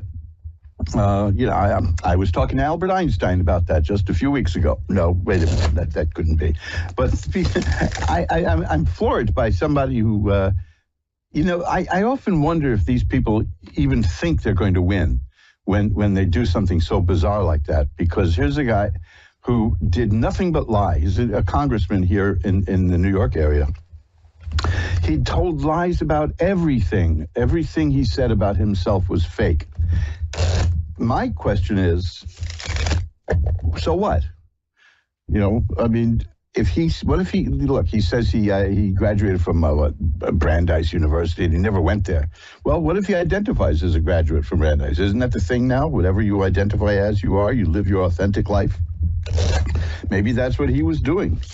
But this is, you know, there used to be a saying, don't steal anything small. If you're going to risk going to prison for theft, go for the big time, you know, which is kind of, to me, silly advice because I don't believe in stealing. But the idea that somebody could actually do nothing but lie and still be believed and be elected, that's remarkable. I mean, we just, you know, people feel disappointed when the elected official they find out was lying about whatever their record was, you know, and then we find out that it wasn't true, and then it's sad. We feel let down. Why, I don't know. But could you imagine that? I mean, how could you live like that, knowing that every single thing you say, and everything you have told people, your whole life story, you just made it all up? I mean, that's remarkable. And now there's nothing they can do about this because there's no mechanism to remove him. And you certainly, who among them is going to cast the first vote, to paraphrase a biblical expression, to oust the guy for lying? When, let's face it, they all stretch the truth a little bit. But to deliver nothing but lies, I mean, I'm flabbergasted by this. It's just astonishing to me. So that's a humorous start for the year, because the question is, how are we going to seat him? Now, of course, I talk to people about this, and they say, well, why don't we get a petition together and recall him? Well, you can't do that because there is no recall for members of Congress. As much as you would like to have that, it doesn't exist. You just have to go with the flow with this guy. He simply was out there spreading his truth, as he likes to call it. It's really peculiar. Now, you know, I mean, I mentioned the senator who claimed to be a Native American. She's got an escape valve on that one because her grandma told her that, and she bought it and believed it. But you know, it's different if you make the whole thing up. I could tell you things about me and my family. I have no way of knowing how true they are. I have absolutely no way of knowing. And yet, I'll tell you something else. I knew a guy, poor guy, he passed away recently. He was kind of a derelict, you know, one of these freaky little characters we know from saloons in big cities. And everybody made fun of him because he said that he had been big in the music business and he knew all the big stars in rock. And they just thought that it was so delusional. I happen to know that he was telling the truth. I met him through a fellow named Tony Bon Jovi. Now, you notice that last name, Bon Jovi? Okay. Tony Bon Jovi is the one who gave his nephew or his cousin, I don't remember, I think cousin, John Bon Jovi, the job sweeping up at the recording studio over here on 10th Avenue, and then launched a record career for him, and this guy was there. He was a runner-up in the International Music European Festival. I forgot what they call that, the Eurofest or whatever it is. And he was part of that. And yet, you know, big names would come by and talk to him, and people wouldn't even believe that was they, you know. So I don't know. I've learned to I've learned to pretty much accept what people tell me about themselves if it doesn't matter, you know what I mean? And I come out of the entertainment business where people stretch their resume anyway. You know, the whole thing is, I'll give you an example. Way back when I was starting, beginning, I was a baby, I was a comedy writer. And I wanted to deliver my own material because I like a lot of writers, I just didn't think that the comedians I was selling the jokes to were doing the jokes justice. Now, that could be called ego because they were professional comedians. They knew what they were doing and they knew what worked for them. So I was waiting in the wings of a comedy club, scared to death. Oh, how it took, used up like 5 years worth of nerve for me to get up on a stage and do that. I was very shy, I've got to tell you the truth, folks. And I finally convinced them to put me on stage, and I'm going to do about 5 minutes of stuff that I thought was funny. And I'm waiting there, and the guy who was emceeing the show was a wonderful guy. He says, our next act is coming to, he just got back from L.A., and he was on the Carson show. Oh, and he was so funny. You probably caught his special on HBO. And I'm furious now at this point because I'm supposed to be next. And I hadn't done any of that stuff at all. I barely even watched the Carson show. And I turn around to storm off to find the club owner and complain when the guy mentions my name. That was the introduction he gave me. So politics has been described as show business for ugly people. Nothing is true in the entertainment business is what I found out. The sad thing is when somebody does come across with something interesting and truthful in their life, and then, and then nobody believes them. That's what happened with this guy, and he had his downside, he had a good side too. I stored some of his music digitally for the time that he would make a comeback. He had a problem with alcohol. Well, I remember one time I ran into him in July, and I asked him, I said, hey, come on in here, I'll get you a cold beer. And he said, no, thanks, I've got to be someplace in November. Now, to me, that's funny. He was aware of the fact that he had a problem. But nobody believed that he had done all the things that he said he had done. And I knew that he had. So what do you do? So here we are, climbing up to Friday the 13th, and we're going to be spending the next hour taking phone calls and looking through the magical window of the tarot and see what it shows us for, let's say, the coming year. This is my favorite time of year for readings. So if you want to, please keep this in mind, because I do readings off the air also, not just here on Ask One Radio. I do these during the course of the week, That's I love doing readings for people from all around the world. We can do it by phone, we can do it by Skype, we can do it any way you want, Zoom, whatever you want. I'm easy to get to, but this is the time of year. It's at the beginning of the year, and it's always worth taking a look at the coming year. Do you want to be surprised by life, or do you want to have a little bit of an idea of what's coming? Because there's a lot of stuff coming. It's going to be an interesting year. We've already started the 2024 election cycle because the 2022 election cycle ended, and we're in the perpetual election cycle. And that's, of course, that breeds people like this congressman who, I still can't get over that. There wasn't a single thing he said that was true. And yet people bought it and voted for him, and there it was. So, this look, if you're not getting anywhere in life, maybe you just need to reinvent yourself. Perhaps that's the way it is. But just, keep it legal if you can. You don't want to go around like The Great Imposter, Ferdinand Demara. He was a wonderful guy. You ever see that movie, The Great Imposter, with Tony Curtis? It looked nothing like Ferdinand Demara looked like a big curly of the Three Stooges. So naturally, Hollywood gets Tony Curtis to play him. But this is a guy who talked himself into being a doctor. He operated on some people. This is a guy who was the assistant warden of a prison. He didn't know what he was doing. He just, he parlayed a photographic memory and a gift of gab. And hell, people believed what he said because people want to believe you. And that's the thing. That's one of the lessons in life. And whether you're in politics or show business or just trying to sell. Let's say you got a job that involves talking to people and selling. The one lesson I learned is that people are rooting for you. They may seem resistant to you, but they want to like you. They want you to like them too. So cultivate a smile and again, you see, I'm this is rare. I'm literally flabbergasted and speechless because I'm still thinking, I'm sitting here talking and I'm still in the back of my mind, I'm thinking that there's a guy now in Congress who's going to be paid $180,000 a year to talk.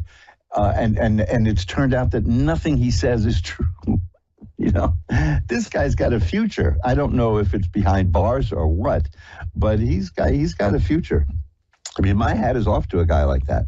It's like the Ponzi scheme guy, Charles Ponzi. That's where, for those of you who don't know what a Ponzi scheme is, it's an investment scheme where I talk you into giving me $10,000 as an investment, and then I talk somebody else into giving me $10,000 as an investment. Then I take $5,000 of your $10,000 and give it to that other guy and say, look at that, I just got you 50%, and then he rolls it over, and sooner or later the whole thing's going to fall apart. It has to fall apart. I mean, it must fall apart. That's the flaw there. But until it does, there used to be unlimited opportunity. If you could spot one, if you could get in on the ground floor, you'd make money. But now, of course, if you make money in a Ponzi scheme, even though you're an innocent participant, the government will take it from you and spread it among the people who got robbed, which I guess that's equitable. I have no idea how that works, but I don't go out looking for Ponzi schemes because you'll end up, living under a bridge. There's a lot of them out there. I did a screenplay years ago for a producer who wanted to do a movie about a mobster who puts his son through Wall Street training school, business school. He puts the kid through business school, and the kid gets a job on Wall Street. And during the course of the film, he finds out that these people are bigger crooks than his family. And then he turns the tables on them. But I learned an awful lot at that point. I did my research. As a good screenwriter, I went and did research, and I found a guy who was a broker. He went and he was very happy making, this was in the early 90s. He was very happy making about $150,000 a year. And his friends, all of his friends from business school, he said, used to laugh at him because he was making the least amount of money of all of them. And then he said, but on the other hand, I'm the only one in my graduating class who didn't go to jail. So you see, honesty can be the best policy. Puffery, the Supreme Court has ruled that kind of lying is okay. That's, if we got rid of all lying, we'd have no advertising. It'd be no more. Now, that's not such a bad idea, but there you go. But keep in mind, I'm still stunned by this because here I am dealing truth and light, and here comes a guy down the pike who completely ignores truth and gets rewarded for it. Of course, everybody hates him now. But he's smiling because they can't take it away from him. I guess they can isolate him, but, there's something going on there. I just want to see where this guy ends up. That's all. Well, we'll shuffle these up now, and that's enough for that for now because, frankly, I am still speechless. I finally found what can render me speechless, which is something chutzpah doesn't even cover it. This guy it's just tremendous, If you asked him what time it was, he probably wouldn't tell you the right time. But unlike me, I'll tell you the right time. It's just 1:45 Friday the 13th right now. So we're moving into Friday the 13th territory, and folks, it's been one of those days for me. And I'm so glad that I'm with you because this is the highlight of my week. And that's not a put down. I mean, that doesn't mean my week is bad. I just get so much energy doing this show. I love it. I've been doing this for over 10 years now, and I just love it. And we're going to start off right now with somebody who's in a state that I once thought I would move to. But first, we're going to ring a bell 3 times to declare sacred space. Notice I did that fast. Melissa in Batesville, Arkansas is on. Hi, Melissa, you're on with Reverend Elliott. Well, hello. So you Hi, thought how about are you? living here, huh? Yes, I thought, I guess, you know what it was? I think I saw an interview with Johnny Cash, and I think he lived in Arkansas at the time. You sure did? But somebody at some point said something about flooding. And I'm not sure that, I think that turned me off a little bit. You know, it's like Maine. There were people telling me, come live in Maine. Maine is great. Just come bring your boots in the springtime because it's mud season. So that's the end of that. I'm not going there. But Arkansas is... We've not had a whole lot of them, but we've had 2 in my lifetime that were, pretty significant. They didn't get to my side of town, but the main part of town, it shut down for a little while. Well, it's not an annual thing. That's the one. That's the good thing. Oh, no. Because it is beautiful. And then, of course, you have the Arkansas River, which you have other people who confuse that with Arkansas. So who knows, right? Yes, and you can't beat the Ozarks. I tell you, they're beautiful. Well, it's a beautiful part of the world, and I'd love to travel and see it. But I'm such a dyed-in-the-wool native New Yorker that I barely even leave my own neighborhood. And I live in an exciting part of the city. It's not a very high crime area, mercifully, because it's a. I had a good friend that lived in New York for years and come back, and he said it was just like such a shock. Well, yeah, I mean. A little. We had a large apartment when I was a little kid. We had a really big, sprawling Upper West Side apartment. And that's one of the tragedies of my life, is that my parents never prepared me for the idea that most New York apartments don't have 3 bathrooms. They don't even have 2. Right. But I would go away to summer camp, and I would spend 2 months in the country, in the woods, like Boy Scout camp. Right. And when I got back, the apartment looked so small. Because I just spent 2 months with no walls, no nothing.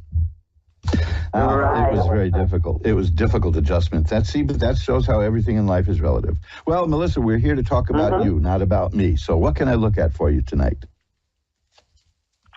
All right. I don't mind. Just general reading would be fine. Okay. Well, let's see what we've got here. Yeah, These are interesting cards. These are really very interesting cards. I have cards of new things coming your way, changes coming. I mean, I have 5 cards I put here, and 3 of them relate to things changing. The first card, though, is the Four of Swords is about taking time out and kind of being outside of things, relaxing, taking things easy. Is that what's been going on in your life? You've kind of been on the sidelines a bit? I've had to kind of get there the last, month or so. Okay, well, what I've got here is the Knight of Cups is here. Cups are about emotions and affairs of the heart and happiness. And I'm going to jump ahead because I also have the Knight of Coins. And the Knights are about the appearance of something new. It's the formation of something new emotionally, and something new financially is on the horizon for you. The Wheel of Fortune is the card of change, and the Death card is the one that says a period of your life is ending and a new period of your life is beginning. It's not about dying. It's just telling me that you're about to enter a new phase in your life, and emotionally and financially, it's going to be a growth time in there. It's going to be good. Good time. If you've been feeling stuck, which is, the Four of Swords shows a person just kind of lying there and waiting. And I also have the Eight of Swords, which is a person who feels like tied up. And that's going to move because the horses, which is the knights, are very dynamic. And look at this, I got the Knight of Swords too. So that's about mental activity. So, okay, you're entering a new period of thinking, of feeling, and money. So those are the things that are going to be growing in your life. And it's coming this year. And very well, too. Now, I have to say this. There's also the King of Coins here. The Knight of Coins and the King of Coins is the whole spectrum. You're going to do very well financially. You're going to be okay financially. Now, here's the thing. The Nine of Coins tells me that you're not a hermit, but you're able to be by yourself and be happy and be satisfied. Is that who you are? Yes. Yes. Okay, because that's good. That drives people up the wall. There's many people who just can't be at peace with themselves. But I see that you have that ability, and you've been kind of at a break in your life. But there's new things coming your way emotionally, mentally, and financially. And I'm not getting any indication that it's bad either. So that's good. Right. So. Yes, in fact, I have the Six of Rods here as one of great success and happiness. So that's the way I see the year shaping up for you, is you're going to grow emotionally, you're going to grow mentally, and you're going to grow financially. Right. Okay. Time for some growth. Yeah. Oh, yeah. See, because that first card I have, the Four of Swords, is about just lying around and not quite doing much of anything. But it's not like laziness or indolence. It's just about time to take a little break and see what develops. And all these wonderful things are going to come your way. I see it now.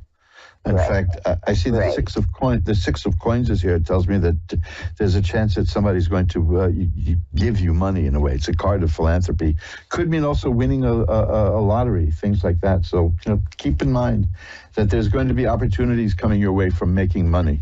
But most important is your thoughts and your heart are growing too. Okay? Okay, great. I thank you very much. My pleasure. It's been great talking to you. Bye-bye now. All right. Well, you come visit us. All right. Oh, yes, bye-bye. I sure will. Bye-bye. And let's just shuffle up the cards.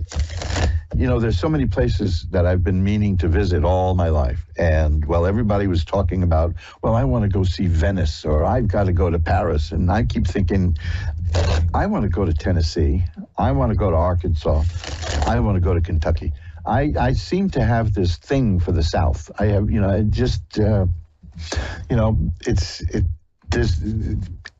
Tennessee, I keep thinking of Jack Daniels, or is that Kentucky? Tennessee is not. Kentucky is the bourbon state, right? And then Tennessee is the Jack Daniels state. Arkansas, I don't know. What do you got there? Moonshine? I love that too, man. I knew a guy who ran moonshine from down in the South up here to New York City. And his biggest customer route along the way was Washington, D.C. This goes back many, many years. So I think the statute of limitations has expired. But moonshine, that is some heavy-duty stuff. Vladimir in Brooklyn, New York is on. Hi, you're on with Reverend Elliott. Yes, hi, how are you? I'm doing well. How are you tonight? I'm okay. So I was just wondering what's ahead for this year for me. Okay, I'm going to shuffle them up again and take a look. I don't get many calls from right here in Brooklyn. I'm just across the river. I'm just off Times Square. So let's see what we got here. Well, there's some interesting spiritual stuff coming. Are you a spiritual person in many ways? Yes. Okay. Now, that's an easy one to ask, by the way, because you're calling a show with people who do this kind of stuff. So I'm not putting that on. It's the High Priestess I got. The High Priestess is the person who can see behind the veil, who is very close to spiritual matters. There have been some changes in your life. I see that there are things that weren't working out, and you've been leaving that behind and moving to new things. Is that true? That is true. Okay, now that's going to work out very well for you, because the next card I have, that was the Eight of Cups. That's a person who's putting behind him the stuff that isn't working and going towards stuff that is working. And the next card is the Sun. The Sun is a card of healing and health and growth and happiness. The Seven of Rods is here. That is a person who can sweep away all obstacles and can get what he wants. Now, the Seven of Cups is here. That's a person of great imagination. Sometimes people don't like that card because it's of unfocused ideas, they say. But I always like to have I prefer to have more unfocused ideas than have no ideas at all. And because you can always pick one and work on it, or pick two or three. But your imagination is going to lead to some career opportunities for you, because that's the Ace of Rods here. You're going to be finding work in something that puts your imagination and creativity to use. Is that the kind of thing you're looking for? Oh, yes, absolutely. Yes, I can't wait for that day. Well, what I see is you're going to get it here. It's coming. And it's the Empress is here. That's a card that has that is about making things grow and making things happen. And the Tower struck by lightning is here. Now that's a fascinating card, and I have another card right after it, because a lot of people think that that's bad news. The Tower struck by lightning is neither good nor bad. It's just about the sudden change appearing, and the nature of the change is in the next card, which is the 10 of Cups. That means you're going to be very, very, very happy with the change. So this is the year, I think, that the things that you've been working for and the things you've wanted, you're busy improving yourself. That's the 8. That's the one where you're walking away from what isn't working to what is working. The imagination is going to come into play. The Ace of Rods is the new business opportunity that you're going to have because of your creativity. The Sun is the success you're going to have, and the Tower struck by lightning tells me that the change is going to come suddenly, and you're going to be very happy with it. So this is going to be a pivotal year for you. It's going to be very exciting. You know, the things that you've been imagining, because there's a lot of imagination in these cards. Behind the veil, the cups, there's a lot of imagination there, and the things that you've been picturing and imagining, you're going to get. It's going to be within your reach, and I think you can close the deal. See, you can never say it is going to happen or it isn't going to happen, and that isn't just like a cop out because I don't want to mislead you. But what I'm saying is you will have the opportunity to do these things, and you're going to make the right choices because you're doing it. You're on the right path. Here's the 6 of Rods. You're going to be successful and succeed, and the 6 of Rods carries more than just success. You'll be recognized for your success. So this is it. It's all the stuff that you've been waiting for and working for it's just around the corner for you now. You're going to have a very exciting year. Thank you. I'm truly grateful for your insight. Thank you. Thank you. Well, thank you for calling. And remember, this is all your work. These are your cards. Let me give you one last thing, because it's important here. I have this 10 of Swords here. That is an important card. If there's been bad things in your life, bad times, this card means they're over, and that you're moving away from that. And it shows a person who has been beaten down a little bit, but will get up and we'll go on.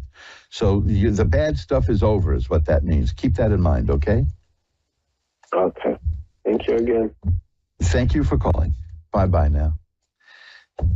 I really love these positive readings. And of course, you know, we've all been trained by movies to say, oh, look at that. A stranger read my tarot cards and I'm going to die. You know, that doesn't happen. You know, that just doesn't happen. I've been reading these cards for decades, and only once did I see something like that.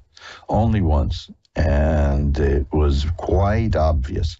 It almost never happens, because I believe that things work out for people who seek tarot readings, because these are people who know how to ask for help. And that's the first step towards getting help, is asking for it. You know, you ask the universe for something and it'll give it to you. It may not give it to you in the way you want. This is the thing with love spells, for instance. I have a thing about that at my website, magic-works.com, MAGICK-works.com. Take a look at that page sometime. It's there's like 100 and something pages there. It's all easily indexed at the top of the home page. But it is, those are black magic. If you're going to do something like that, what you're doing is controlling another person's feelings, and that's wrong, and that is never going to work out well. It is never going to work out well. And I have a couple of stories in there about things like that you may find fascinating. I'm just teasing the website a little bit. Go check out magic-works.com. There's loads of stuff there. Show you not just what I can do for you as a practitioner of the esoteric arts, but what you can do for yourself. That's where the real power is. Who's got the power in your life? Not a deck of cards. Not me. You have the power. Gloria in Phoenix is on. Hi, you're on with Reverend Elliot. Hi, how you doing? I'm so honored to be here. Oh, I'm glad to have you. How you doing tonight? I'm doing great. Beautiful. What can I look at? I was wondering if you could connect with my guides and tell me what I need to know at this stage of my life. Well, let's see what we have here. Oh, excellent. This is really nice because I just cut the cards and I said, let's see what the first card is, right? The first card shows an angel. It's the Temperance card. So that's telling me that we're in touch with your angel guide here. Okay, so there's the 8 of coins. Oh, I just had this card too, with this 10 of swords. The Justice card. We'll talk about all of these in a moment. And the Page of Swords. Okay, this is very good. The 8 of coins is about a person who works hard at a new job. It doesn't have to be like a career. It just can be something new. Anything. It works hard. You work hard at what you do, and usually this is about an apprentice. Usually it's about starting something new in a new field of work and doing so well in it that you get recognized. That makes sense. The 10 of swords that I had earlier for somebody else I have here for you, which is the worst is over. You've been through some bad stuff, to use a euphemism, and that's over. Justice, the Justice card. You've been wronged. Somebody treated you badly? Gloria, you there? Yes, I'm here. Yes. Oh, has somebody treated you badly recently? Not recently, no. Okay, good. But not that I know of yet. Good. Yeah, I know. Well, I'm not getting any indications of anything in the background, like somebody sneaking around. But there is justice coming your way. There's something that you deserve justice for, and you're going to get it. I mean, okay. I don't mean it in the sense that, oh boy, are you going to get it? You know what I mean? Right. You're going to get justice, the justice that you deserve. Something's come up in your life that wasn't fair, and it's going to be rectified. And the Page of Swords is here, which is good. These are all very good cards. I see an independent person, a person who can, let's see, I'm getting so many cards that I got earlier too. The 7 of Rods, a person who can chase away all obstacles. I've got the World, which is a card of assured success. The Strength card, which tells me that you have the determination to do what you need to do. The 9 of Cups, which tells me you can enjoy the good things and nice things in life. It's very well-rounded. It looks like there's good things coming your way. That seems to be the message from the angel guide, that you're on a good path, and you're on a good path. Good things are coming. Let's take one more look. I'm going to shuffle this up again here, cut the cards once more, and there I go. It's the Star. That's a card of hope and optimism. So that's good. That's you've got good stuff coming your way. I knew it. Okay? I knew it. Well, you're right. Oh, that's wonderful. You have just validated everything that my intuition has been telling me. Good. I'm glad. I love when the cards do that. And see, that's another thing. What you're saying is exactly, it's a wonderful kind of thing to get a reading for, that you have a sense about something and you want to know if that's really what's going on, instead of, will I meet a tall, dark stranger? The stuff that they do in movies is silly in a sense. But this is exactly it, that to say, this is what I feel is coming, will the cards validate it? And like, for instance, I think you're very much in touch with these anyway, because you asked about spirit guides and your guides, and I got the card with an angel on it. So there you go. Well, I'm working on my ascension, so... Well, that's one of the things we're here for, right? Thank you very much. It's my pleasure. I don't even have any words to say how much I appreciate it. Thank you. Bye-bye now. Thank you. Bye-bye. Happy New Year. Bye. And we'll shuffle them up again. You're listening to Reverend Elliot's Magical Window on the Ask One Radio Network, where we get together every week. generally on Wednesday at 11 Eastern, 10 Central, 9 Mountain, and 8 Pacific to look through the magical window of the tarot. And like I said, this is the time of year that I really enjoy reading for people the most, because we're turning a leaf. You know, we're turning that leaf into another calendar page. It just dawned on me, I don't have a calendar on my wall for this year. I'm kind of flying by the seat of my pants nowadays.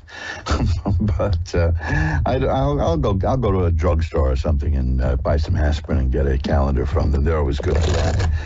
But it's the time of year that I don't recommend that people get weekly readings.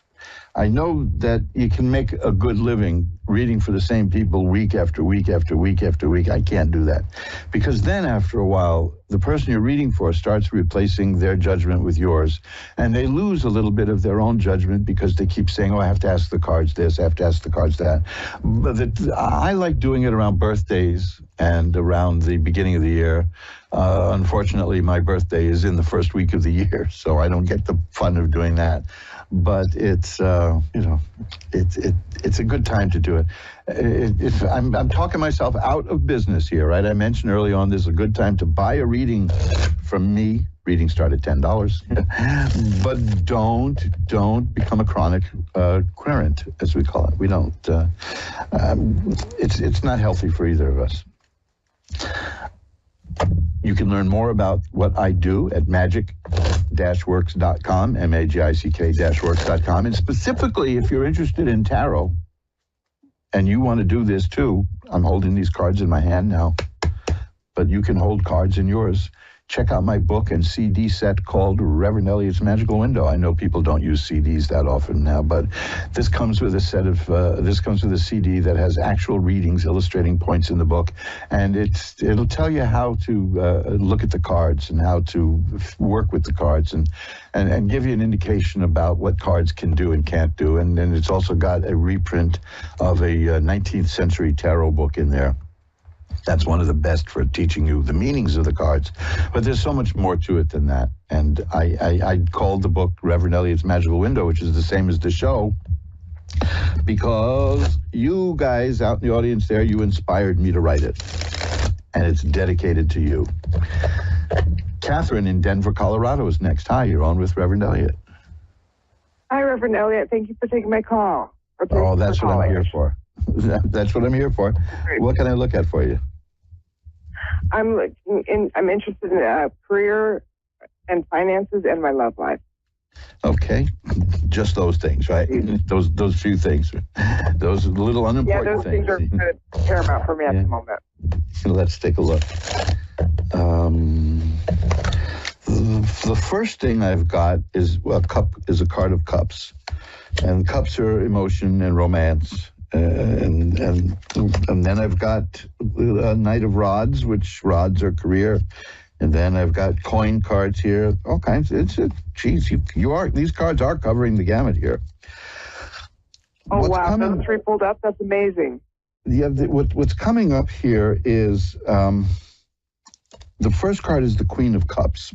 And that means that something is taking shape with you in terms of emotion and feelings and romance. Is there something new going on in that field with you?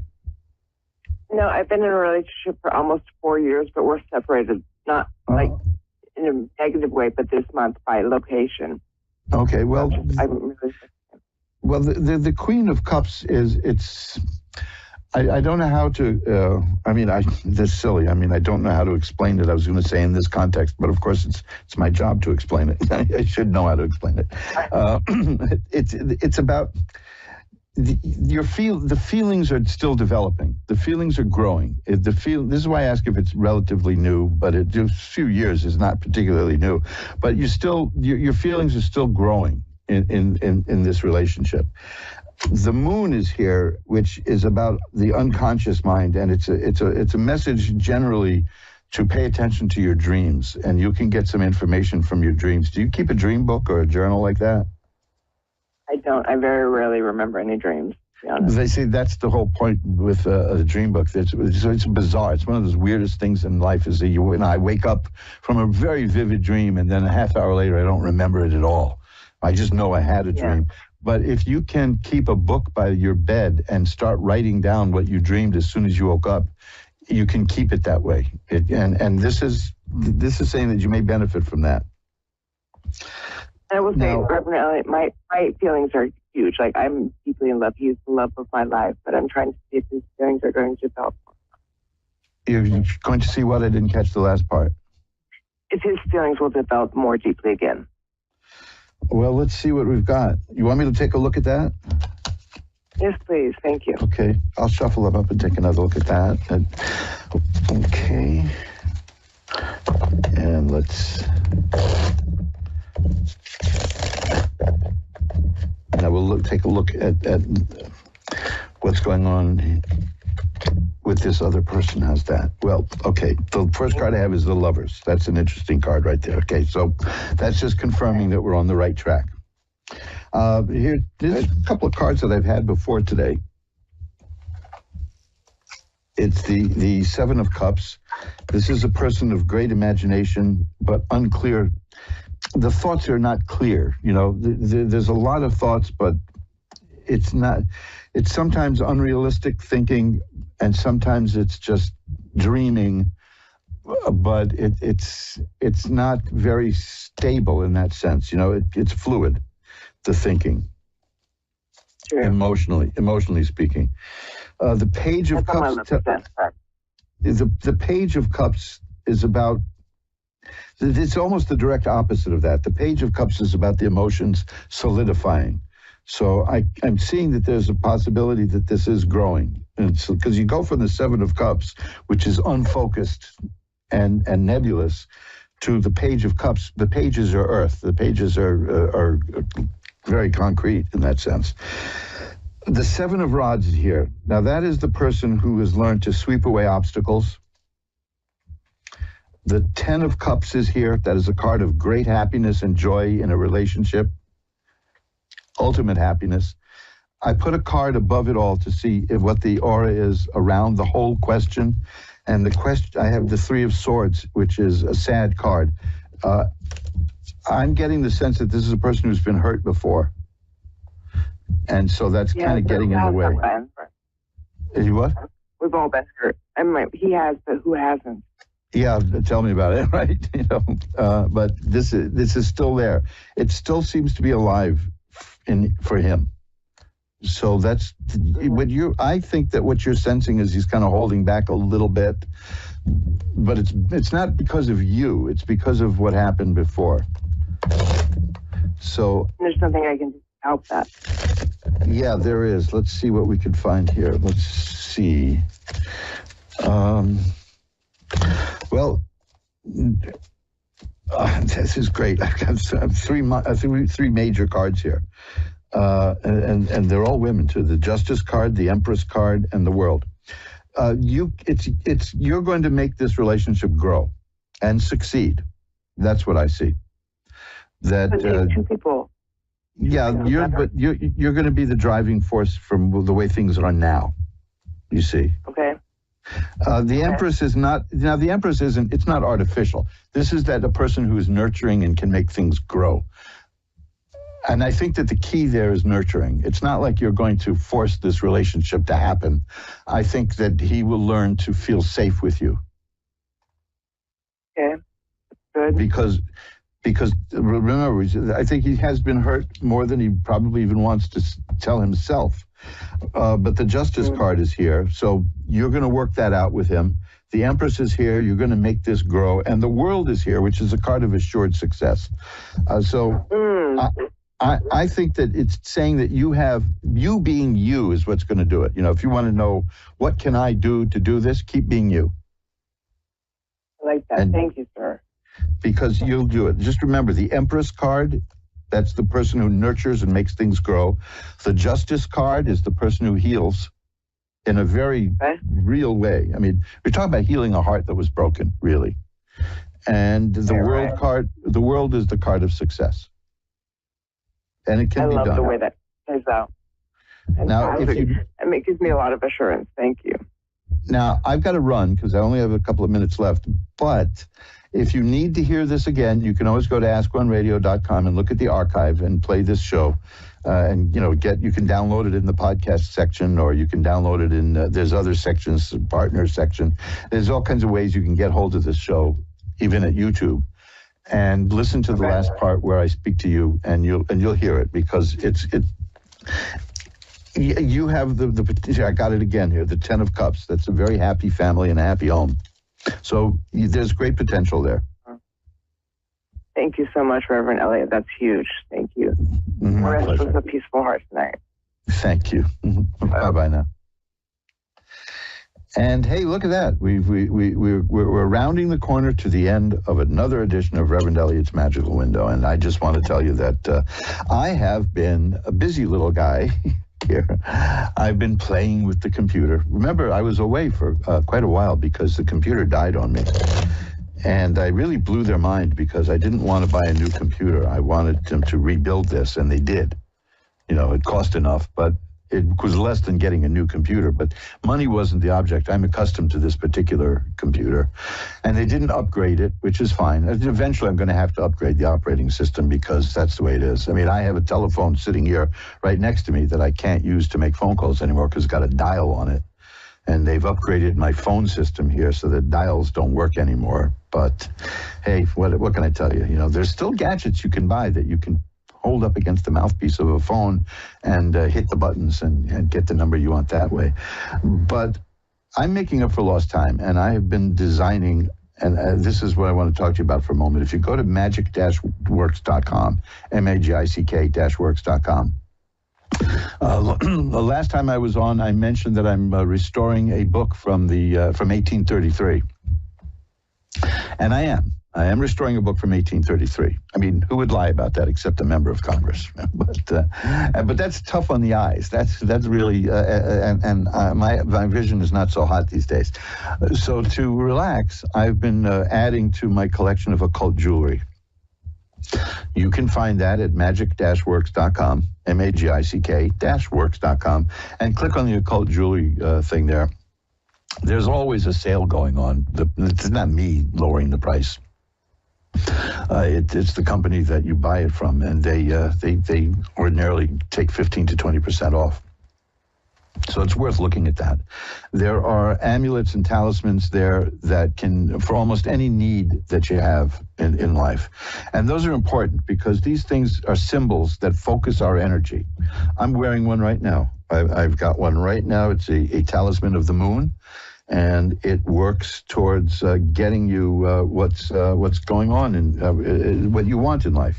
Hey, listen, something? I've got a couple of more minutes left. Kathy in Wyoming, I'm told, is holding on. Hi, Kathy. Did I overlook you? Oh, I did. Hi. Kathy. Hi, I'm sorry. I just got done saying that my eyes aren't what they used to be, and I realized I missed your I missed you on the board there. So we got a couple of minutes left, about 5 minutes. What can I look at for you?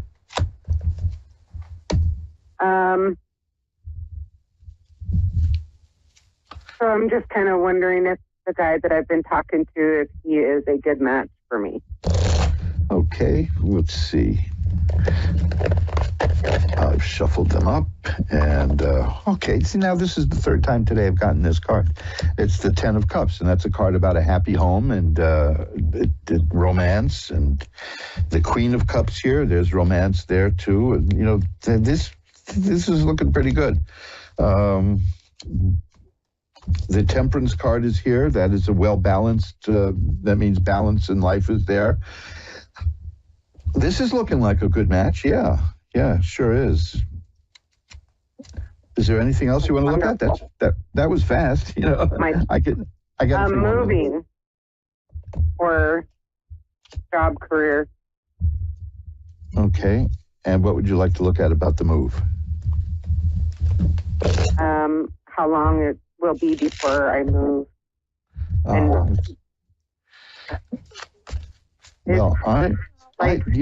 Moving from Wyoming to Washington. Well, let me tell you, this is funny because there are several cards here that specifically show that. One of them is the 6 of Swords. It shows a person on on the water in a boat, moving the boat from here to there, and a lot of times it's taken in a metaphorical way, like you're going to move your life from here to there, you're going to get what you want. But this is the card that shows up when people are moving. So this move is going to happen. It's going to happen soon. I can't give you more than that. There's a little bit more waiting coming in. The Three of Rods is here. That's working with other people and waiting to get what have this something reach fruition. So. Oh, and there's money in the ace. You're going to be well paid here, right? Because I got the Ace of Coins here, and that's the beginning of a good money stream. So that's going to work out well for you. Good. Wonderful. Yeah. So the Six of Swords just confirms that the move is coming. Oh, thank you. Thank you so much. Anything else you want to see? I appreciate that. Well, I'm sorry I almost missed you there, but it's. That's okay. I'm a little discombobulated tonight. I was just like, oh, he'll get to me eventually. It's okay. Thanks for calling. Thank you for calling. Bye-bye now. Thank you so much for your help. My pleasure. And now that is really it. That is it. I can't believe I overlooked Kathy in Wyoming, which is very funny to me because the great comedian Milt Kamen, who is almost completely forgotten now, he was an actor who appeared in a couple of movies here and there. And he used to do a whole bit about how there is no place called Wyoming. That Wyoming, he said that they made it up just to fill out the calendar. Great. There I am, the one-track mind here, to fill out the map. And that was his, and he would talk about how there is no Wyoming until he worked himself up into a lather. And speaking of lather, don't forget, get over to mojoacademy.org and take a look at the Mojo Brothers shaving soap, because I just had a wonderful shave today, and that is the lightest, fluffiest, most wonderful shaving soap. And if you're a man and you don't use this kind of shaving soap, you are not treating yourself properly. And all you ladies out there, this is just perfect for your guy, unless he's got a beard. then forget it, But I strongly suggest that you go over to mojoacademy.org and take a look at the Mojo Brothers shaving soap, because it is, it's really look, we sell it, but it is, I use it. I use it because it's the fluffiest soap I've ever encountered, and it makes shaving so much easier and more pleasurable and sensual instead of just a chore. So the website for that is mojoacademy.org, where you will find many books, and hopefully coming soon will be this book from 1833 on the nature of solitude. I sit alone and I work on a book about solitude. Isn't that kind of symbolic? That is, I feel like an old-fashioned scribe. But that's the way it goes. We like to say there is a book there that will change your life at mojoacademy.org. And magic-works.com, magic-works.com. There's well over 100 pages of magical lore and things there, movies to see, all kinds of stuff linked there. I'd urge you to take a look at it, because you'll have a good time there. And you'll learn a lot of stuff that you can do for yourself magically. Magic is nothing to be afraid of. Human beings have been doing it for thousands of years. In fact, anthropologists would argue that is what made us human, was being able to recognize and see and use the magical arts. So it's all laid out there at magic-works.com, magic-works.com. So, from the heart of New York City, high above what? 10th Avenue, right? This is Reverend Elliot, and I will see you again next week. And until then, remember, who you are is the universe's gift to you. Who you become is your gift back to the universe. Bye-bye now.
Psychic Radio, Earth's #1 psychic radio network, and watching Moonstruck TV, Enlightening Television. Welcome. Time for Understanding Spirit with Mary Shapano. Mary Shapano. Live from MaryVCircles.com. Connect direct. In North America, dial 888-454-2751. In London, 20-3519-2158. In Sydney, dial 02-8488-3147. Or online, contact us through our Facebook page, facebook.com/psychic radio. Or one of our websites, ask1radio.com or moonstruck.tv. This is Understanding Spirit on A1R, the Ask One Radio Network. Hello, everybody, and welcome to Understanding Spirit. I'm your host, Mary. I hope you all had a lovely Christmas, and I wish you all a blessed, happy new year, and may you make beautiful memories and enjoy your life this year, and, of course, going forward from there. At the beginning of the month, I usually talk about an archangel that looks after that month. This month being January, it's Archangel Gabriel. He is the messenger. He does give divine messages. So if you're looking for a spiritual path or messages to assist you in your life, you can tune in to him. You can do meditations that are directed to him to ask for assistance during this month. Every week now I have been drawing 3 cards. So while we wait for a caller, I've got 3 cards. I want you to take a moment and just think whether you resonate with the first, second or third card. I will start. The first card, these are life purpose cards. And I thought, being the beginning of the year, it's a good idea to go with that to start with. A lot of people want to make changes, make decisions to make changes in the new year. So let's see if you've picked 1, 2, or 3, whether they resonate with you. The first one is you're on the right path, okay? So this is telling you to keep pursuing your dreams. The writing on the bottom here is keep doing what you're doing because it's working, all right? Spirit telling me to tell you to just keep pursuing your dreams. They know what you want, okay? So they're trying to help you facilitate it because you have chosen wisely for yourself. So just center your mind and your body and just ask for clear signs of guidance, intuitively, motivation, support, any inspiration. If you're lacking, can sometimes, the road can be a little bit difficult and we can lose inspiration. So just keep doing that. I'm also being told to be present. So in your life. So as you're looking around, when you're walking or whatever, just be aware of any signs or any people that come your way that can give you information, like if you're wanting something in particular, somebody might have that and might start talking about it, and Spirit of bringing them forward, and just allow any doubts to pass over you and don't hold on to any of that. You're doing really well, so just keep going, all right? If you've chosen the second card, this is travel. It's got here your life purpose involves traveling. Now, travel is the obvious that you may be looking for a job that does do travel, has travel as part of the requirement of the job. But I'm also being told you can, your life purpose can not just come up through traveling for your job, but also through a holiday. So it's all about meeting the right people and, getting help. But if you are looking for a job that does involve travel, you are choosing well if you're reconsidering a job or you have just started this job. The other thing with travel is that it can also be, when you are traveling, be still while you're traveling. And use that as downtime for you. So whether you meditate, read, don't just keep doing work while you're in between flights or whatever. Take that time as you time, me time. Okay, the other thing is travel can also be movement in your life. So letting go of things and moving on to things in your life that make you happier, that are more fulfilling for you, stepping into changes and being happy in your life that gives you more purpose and fulfillment, all right? If you've chosen the third card, this has come up with a healer. You've been a healer your whole life, whether you knew it or not. Even I see, even as a child, if you put your hand on somebody's shoulder, you gave them a healing energy. You listened to them, giving them your time, allowed them to receive healing from you, also to feel like they're being seen and heard. If you are on the road of doing healing, look at other modalities than what you're doing.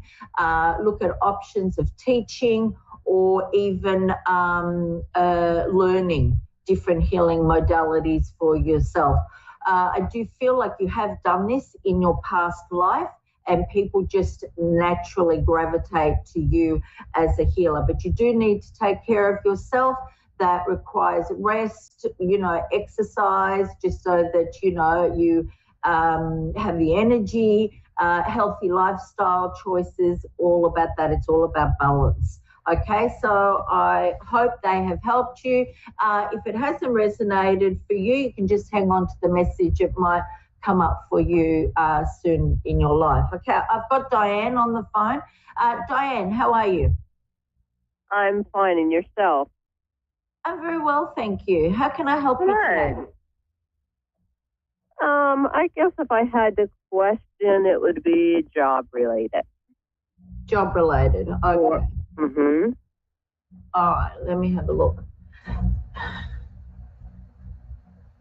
Are you looking at leaving your job? Because I'm seeing movement in that direction. I'm just really not for sure. Okay, all right. I feel like you've got three choices here. I'll just say what they are. Just give me a second. I'm being told one choice is, sorry, I'm writing as I'm getting messages. One is to, are you working at the moment? Because I'm getting stay is one of your choices. Yes, I am working. Okay, stay is your first choice. The second choice is to upskill. So whether that means that you will, maybe do an online course or something like that to put you in a better position to maybe get a pay rise or a promotion or something like that. And the third one is to move on to another place, all right? Would you consider like a new career altogether? Because I'm also seeing that that's an option for you if you chose to leave. I've kind of thought about it. I just don't know what I would do. Okay. Kind of scary. Yeah. Okay. I keep saying that. Oh, I'm dropping all my cards. Just give me 1 sec. I keep seeing children around you. Are you working with children at the moment? Yes. Okay. All right. So I feel like this is another area of that. Okay. I keep thinking about disability. Are you in the disability sector, or is this something you would consider? In disability, is that what you said? I'm sorry. Yes, Diane, disability. I've never gave it a thought, to be honest with you. Okay. Spirit are asking you to consider it, all right? Now, they're not saying for you to go and work for an agency as such. They're talking about working for yourself, so having your own business and selecting your own clients, So that would mean, like the clients that you connect with. So if there is certain aspects of disability that you don't want to deal with, whether it's, the more difficult stuff, the messier stuff, then you don't have to do that.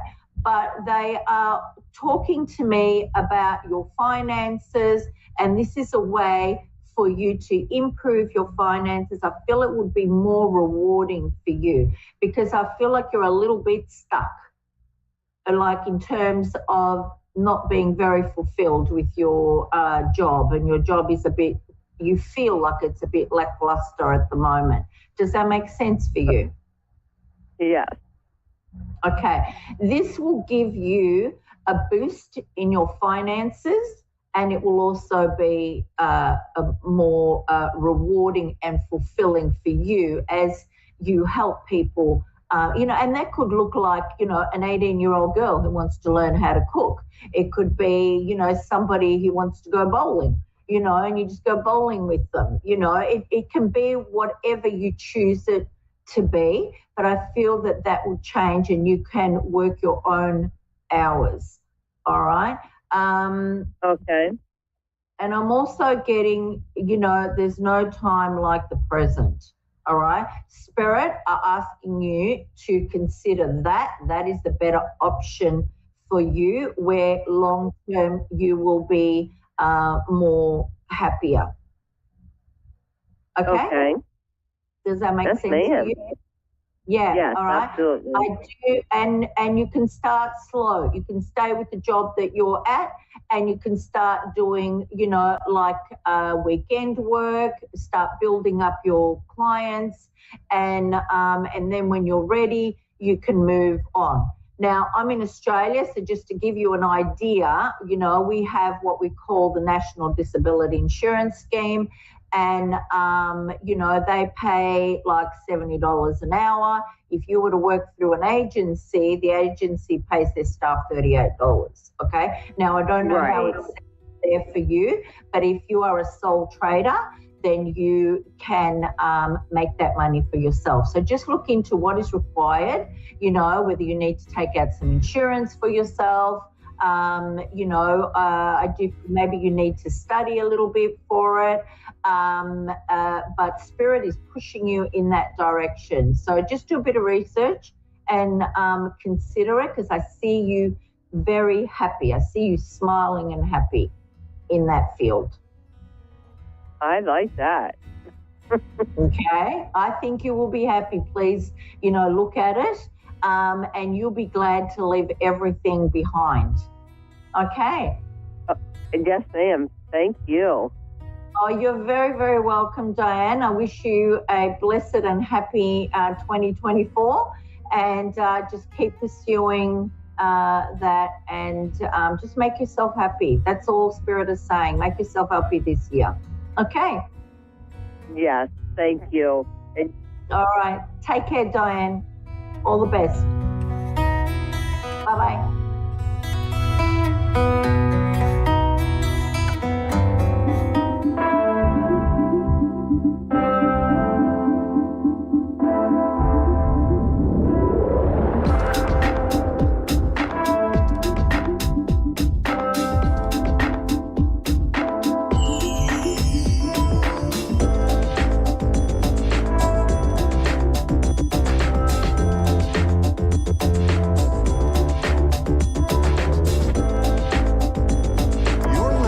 A1R Psychic Radio, Earth's #1 psychic radio network, and watching Moonstruck TV, Enlightening Television. Welcome. Time for Soul Alignment Mentor with Angie Harris. Live from AngieHarris.org. Connect direct. In North America, dial 888-454-2751. In London, 20-3519-2158. In Sydney, dial 02-8488-3147. Or online, contact us through our Facebook page, facebook.com/psychic radio. Or one of our websites, AskOneRadio.com or Moonstruck.tv. This is Soul Alignment Mentor on A1R, the Ask One Radio Network. Welcome back, everyone. My name is Angie, and I'm the Soul Alignment Mentor, helping to connect you with your most authentic and highest self. And also, Happy New Year. I hope that your first couple of days of 2024 are starting out positive. If not, then hopefully that can change for you as we move forward in the days ahead. I wanted to share a little bit about setting goals for this coming year. I know this time of year, people are creating goals. They're coming up with their yearly word or an affirmation. They're creating a vision board. They're thinking about things they want to pursue or create or achieve. And these are all wonderful things to do. But I want to teach and bring a little bit of a balance into this achieving and desire that you might have in this coming year. I want to pull a couple lessons from different things that my spirit team has taught me over the years. And the first lesson is keeping the energy of love as the main goal in the pursuit of anything that you do. Sometimes, especially in the Western culture, and this can be likely anywhere around the world, no matter where you are, we like to set a goal and then look at the end result as where we want to be. And so we strive and we pursue and we work hard, and then we get to the end result. And we may not be fully satisfied. We may get there and think, well, I don't feel the way that I thought I would feel when I accomplished this goal. And I'm thinking about a couple of things in my life that I've accomplished. And because I was so focused on pursuing the goal and not the process of becoming and aligning with the energy of love in the goal, I got to the end result and I realized I don't feel any different than when I achieved it. And so Spirit has been teaching me over the last several years that when you are working on something, to remember why you're doing it and that you are actually a spirit manifesting into a human body and a human life, and that the reason your spirit is here on earth is to grow in the energy of love and is to understand itself in a new capacity and to raise its vibration as a spirit. Now, I like to kind of compare this process. I really enjoy being in nature. I really like hiking. I am I like to be athletic. I like to be outdoors. But I used to, before I started really aligning with this energy of love and healing and allowing my intuition and my feminine energy to come back in and balance out my masculine energy where I wasn't striving so much, I spent a lot of time working on myself. And the things I did as far as like going to the gym or being athletic were all an attempt to almost punish my body and change it into something else. When I released the idea that I had to change and I just enjoyed the process, I began to find things that I found fun. And that's when I began to hike. That's when I began to bike. That's when I began to do things that I enjoyed doing to move my body. And so the end result is still to be healthy, is still to lose weight, is still to have those. But in the pursuit of that, I am enjoying the process. I'm not forcing myself to do things. I'm not doing things I don't enjoy. I am creating a enjoyable life by adding in love to what I do. And in that love creates the joy because I am aligning with my spirit, with my highest self when I'm doing an activity. So take some time to evaluate. You might have these kind of goals of like weight loss or eating healthy. What can you add in that would keep you in joy? Because if we don't enjoy something, we will not continue to pursue it. So find a way to add joy into the things that you pursue. And so, like, for example, when I go for a hike out in the beautiful forest somewhere, I don't just think about where I'm going to end up when I'm at the end of the hike. I take time to see everything. I take time to see the rocks around me, the trees, the birds, the other animals that might show up. And I enjoy the process of getting to where I'm going. And so if there's other things in your life, think about that and add in little parts where you can stop, reflect and be thankful for the steps that you are taking. Another example I will give you is I am an author. I have 2 books I've written. I wrote 2 books in 1 year. And you can imagine that took a lot of focus. It took a lot of work. And I was actually very surprised at myself that I was able to accomplish those goals. But when my spirit knew it was time to produce these books and to put them into formation and create them, I just worked and worked and worked. And I didn't stop to pause to be thankful for the process of it. And so when I finished the book, I was exhausted. And then I just sent it out. And I really didn't share it with the world the way that I could have had I allowed myself to have joy in the process of creating it. So even if it's something that you see as very successful or something that you're able to achieve that the standards of the world may see as this really big pursuit and this goal that you can achieve, even when you get to the end of it, you still have to remember that the process of getting there is just as important as the final project, as a final pursuit and the manifestation of what you are seeking. And I also want to share a story that I wrote in my first book. If you are interested, it's called Leaf Lessons. If you are watching this at all, I will show you a picture of this. It's called Leaf Lessons: When Trauma and Religion Collide, the Process of Spiritual Awakening and Healing.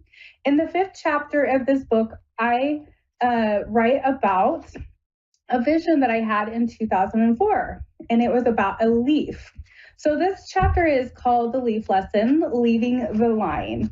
And I want to share the vision of the leaf that I have, because I think this might also help you in creating your vision board, creating your goals for this coming year, and understanding how to allow yourself to trust the process and release the struggle of trying to force things to work out for you. In my vision in 2004, I was in my early 20s at the time. I saw for some reason, I astro projected into the universe. I was with the stars and the planets. I was looking down from what we would call God's view. And as I saw this from this view, I saw a dead leaf, which would, in anywhere you go where there's leaves, like the wintertime and the fall, they become brown, they become crusty, they fall off the tree, and then they're composted back into the earth. But I saw this dead brown leaf floating through the air, and it floated down and landed in this stream. And the stream was absolutely gorgeous. You could see the bottom of the stream. It was a natural stream. It had almost like crystals at the bottom of it. Beautiful trees lined this river. And the leaves started to flow down this river, just naturally going with the flow. And then once in a while, there were some larger gray rocks that the leaf would get stuck behind. And as I saw this leaf get stuck behind the very first rock, I noticed that it was struggling. It wanted to get out of the rock. It was fighting against a rock. It was beating up against a rock. It was striving. It was trying to control. It was almost panicking that it couldn't get around this rock. And from my perspective, from a higher perspective, I could look down and I could see that if this leaf would let go of the struggle, lay back down into the water, trust the water to guide it, that it would move around this rock freely, and that it would just be picked up and taken on its journey. And so I watched this leaf do this a couple of times, where it gets stuck behind a rock. Then it would finally be like, oh, I have to relax and just trust. And it would move around the rock. And what was really amazing about this process is that each time it let go of the struggle behind a rock and it moved around it, this leaf began to come back to life. The leaf turned from red to orange to yellow, and eventually at the end of the stream, completely green and back to life. And in this vision I had, I heard Spirit say to me, "This is you." This is what your life is like. And this is what I'm saying to you as well, because it's not just about me. This is about our lives. It's about trusting the flow and the guidance of our higher self, of our spirit, of that perspective that can see things from a different lens. And so when we let go of the pursuit and struggle to achieve and strive and force and control, and we do what we can, we put in the effort that we can without the striving, without the controlling, and we balance out our masculine and our feminine energy, where we pursue things in both trusting our intuition and trusting the guidance of the spirit and doing the small actions we can to achieve our goal. Then we balance things out, we rest back into that stream of life that we are all on, and we move through these obstacles that come through and try to block us in our lives. But I also want you to realize that the obstacles and the rocks that we come up against are actually there as lessons. They're there to teach us how to trust. They're there to teach us how to relax and to understand that we can hear from our spirit. We can hear that our higher self will guide us correctly. We just have to trust that process. So if you want to learn a little bit more about this, one, I encourage you to get my book, Leaf Lessons. And while you're in there, you can go ahead and grab Composting the Ego, which is my second book. But also go over to my website, angieharris.org, and I have a blog on my website. And you can scroll down and you will find some blog posts about this that will help you to align your life with your intuition, your higher self, and to manifest the life that you truly desire. I'm also offering discounted 45-minute readings. If you would like to book a session with me, we can dive into your energy to see what it is, what your rock is in your life at this time that you might be fighting against, so you can achieve your goals this coming year. So come over and set up an appointment with me. We can meet one-on-one. We can talk about this. And I just want to encourage you to remember that you are worthy, you are loved, and I really, truly do wish you the best year ahead. So create your vision boards, create your goals, but remember to stay in the energy of love as you do it. All right, thank you all, and I will see you all next week. Have a lovely day.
Psychic Radio, Earth's #1 psychic radio network, and watching Moonstruck TV, Enlightening Television.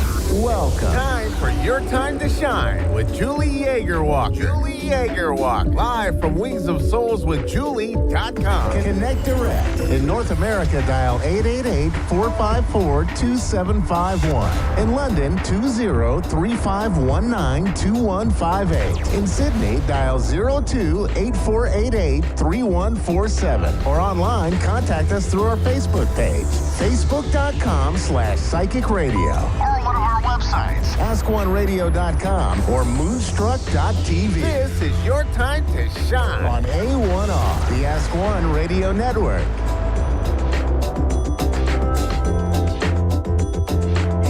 Good evening, everyone, and welcome to Your Time to Shine, a radio show designed to help you explore your own divine gifts.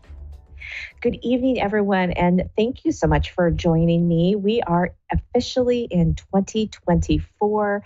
Happy New Year to all of you out there. I hope you had a great holiday and a great New Year.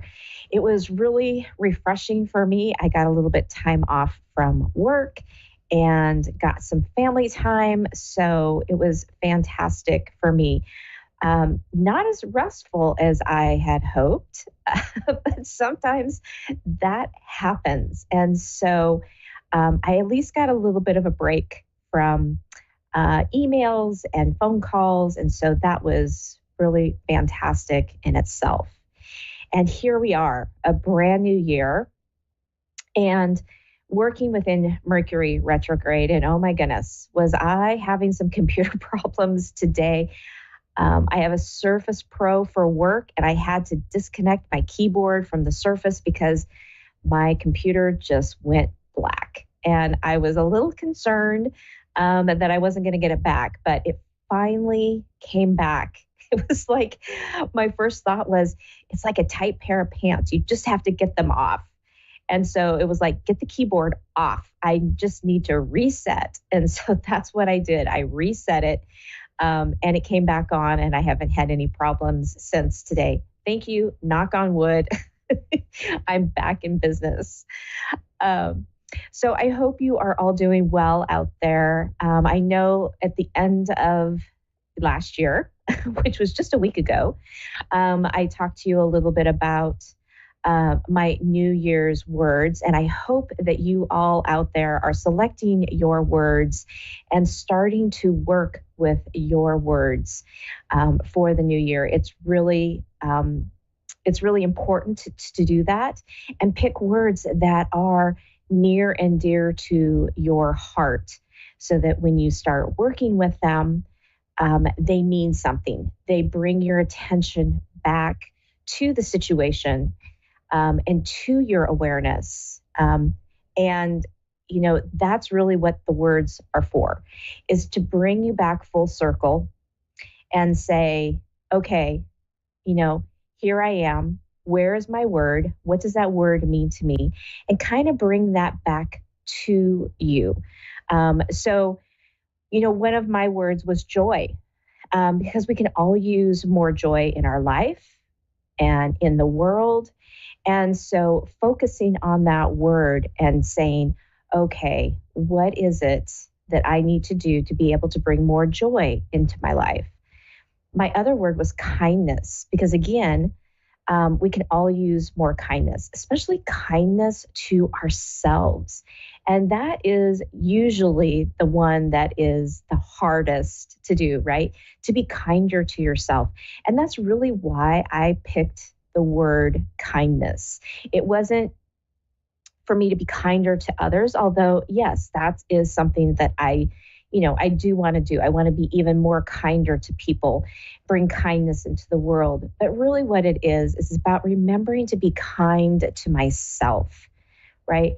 How do you talk to yourself? Are you kind to yourself, right? Do you talk nice to yourself as you would, your best friend or somebody else, a coworker, your spouse, your family member? So are you speaking that same love language for yourself? because that's where it starts, right? It starts first within us and being kind to ourselves so then we can be kinder to others. And so many of us out there, including myself, are really hard on ourselves, right? We put a lot of pressure on ourselves to do our very best, to be the very best that we can be. And sometimes that inner dialogue doesn't translate very well. And so it's really important that you are able to take a step back and say, oh, okay, wait a minute. Where's my New Year's word? Okay, there's kindness. Am I being kind to myself? And then really evaluate that. And then change that behavior and change the way that you're speaking to yourself. Because when you can change the way you speak to yourself, then you can change the way you speak to others. And that's the hardest thing to do. And for some of us, it's going to take work to be able to talk to ourselves kinder, because we've been in a state where we don't talk kind to ourselves. And so it's going to be a habit that we have to break.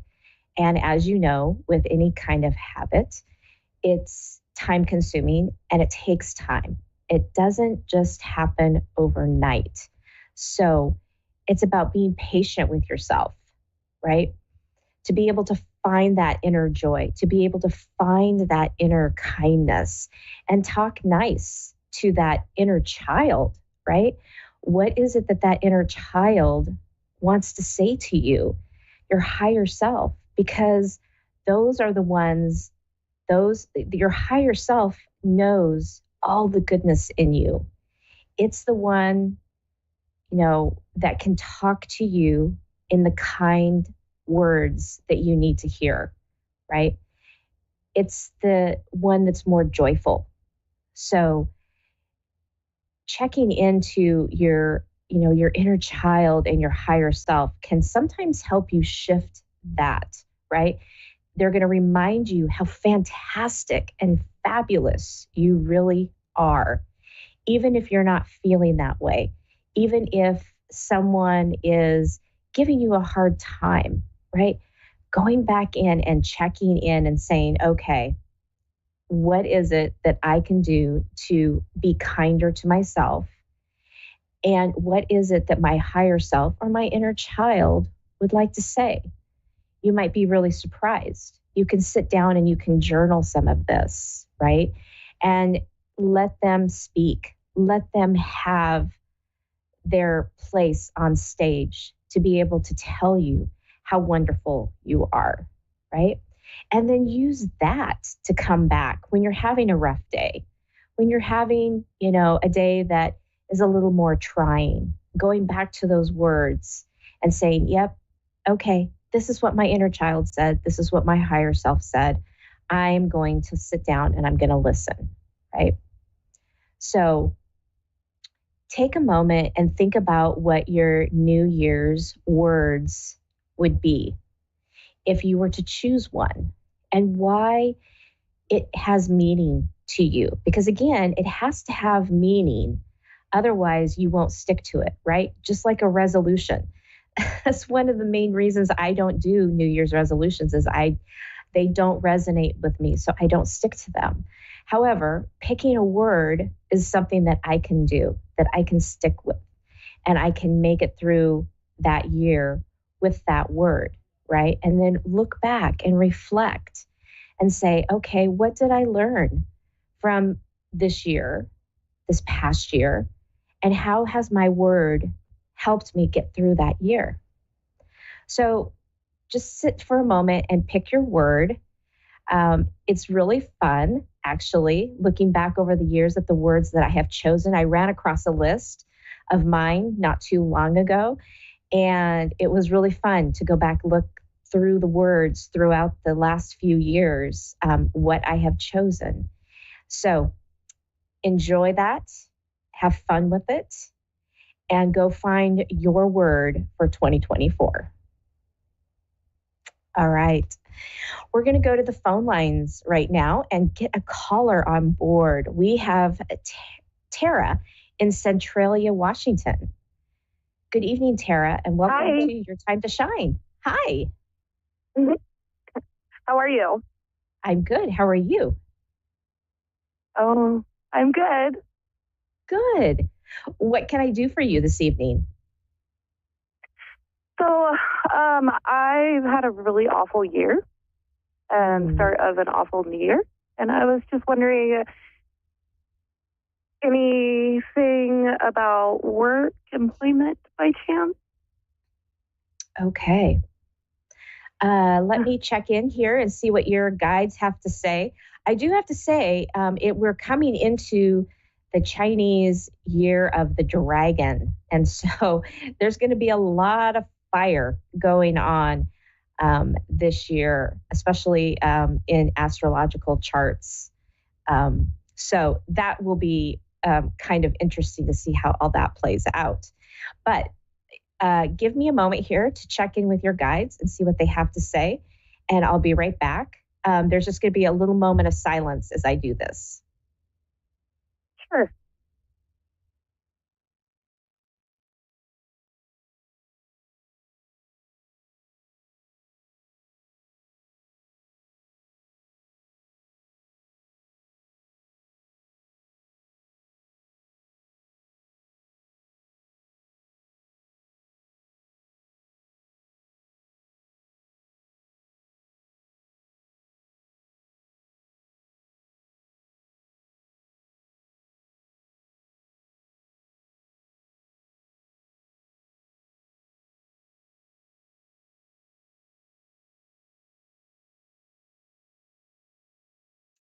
Okay. So, Tara, what they're showing me is the job that you had. It's like they're showing me they're like cleansing their hands of it. They're like, yeah, that job was done. It needed to fall away. What they're showing me is that it seems like you're bouncing around a little bit with ideas on what your next move is going to be or what your next path is going to be. And so what they're showing me is that you need to sit down and kind of get clear about what it is that makes your heart sing, that you're wanting to do. Because they said that there's many things that you can do. It's almost like there are maybe too many things that you want to do. So it's about getting clear on that. Okay. Does that make sense?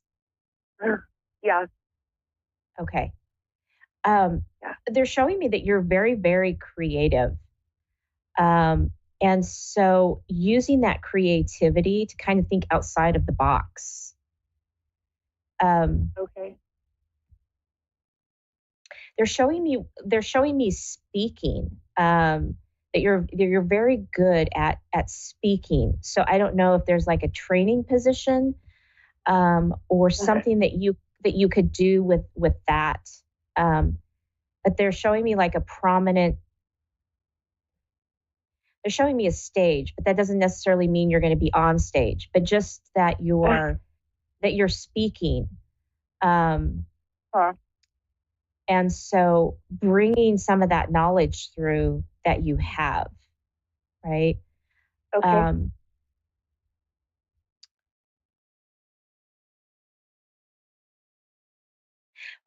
Were you doing any kind of teaching? Because I keep hearing teaching. Were you teaching like class or students or? No. Okay. Nope. Okay. Again, because there's this element of speaking, right? Okay. That I think is very powerful for you. So taking a look and see if there's something that you can do, something that you have like on your resume that could project you in a different direction. Okay. Okay. Okay. I feel like once when they're showing me, when you start kind of zeroing in on that path or what you're wanting to do, that something's going to come along really quickly. Okay. But it's about, focusing on what it is that is going to make you happy and fulfill you, not just something that you do, right? Mm-hmm. Because you have a tendency to get bored very easily.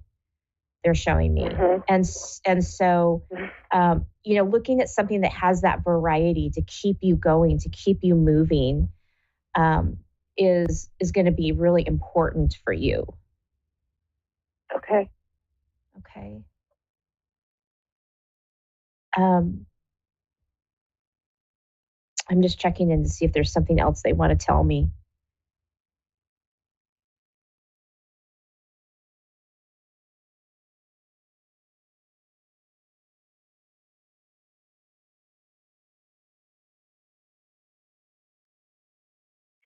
No, they're saying they're saying that you've got this.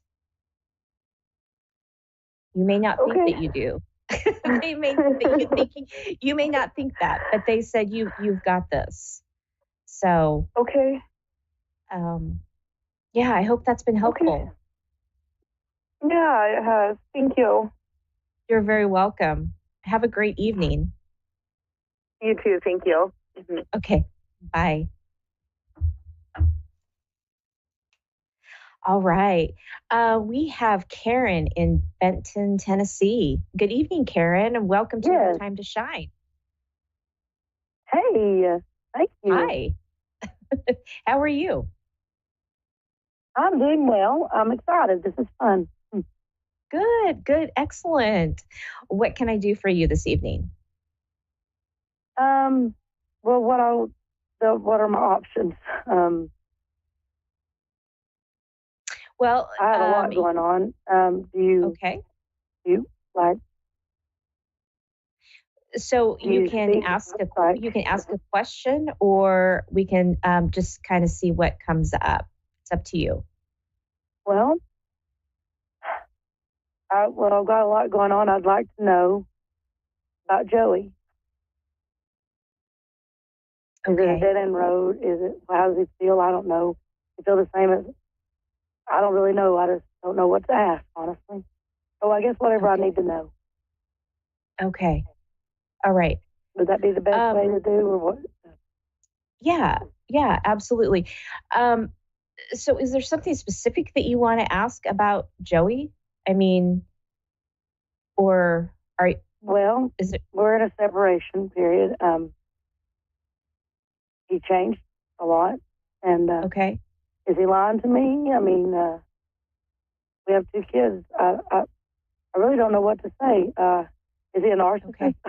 I don't know what to ask. Okay. All right. Okay. So let's see what your guides have to say about that. So I'm just going to take a couple of minutes to tune in, and as I do that, there'll just be a little moment of silence, and then I will be right back with you. Okay? I do got one. Well, okay. Okay.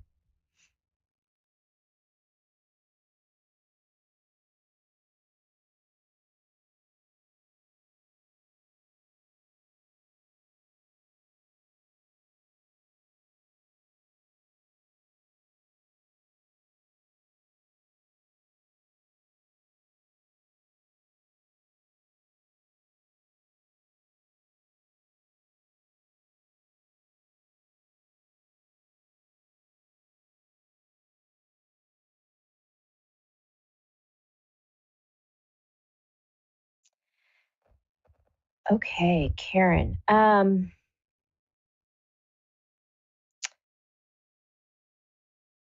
So what they're showing me is the relationship was in a kind of an abusive one. Whether it was physical or it was verbal or mental, it was not a very solid relationship. he's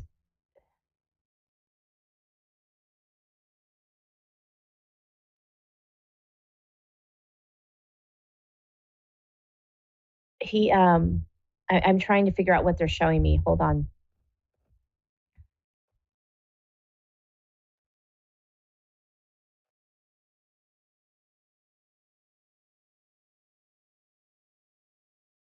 It's like he did, almost like he did a lot of gaslighting or going back and forth.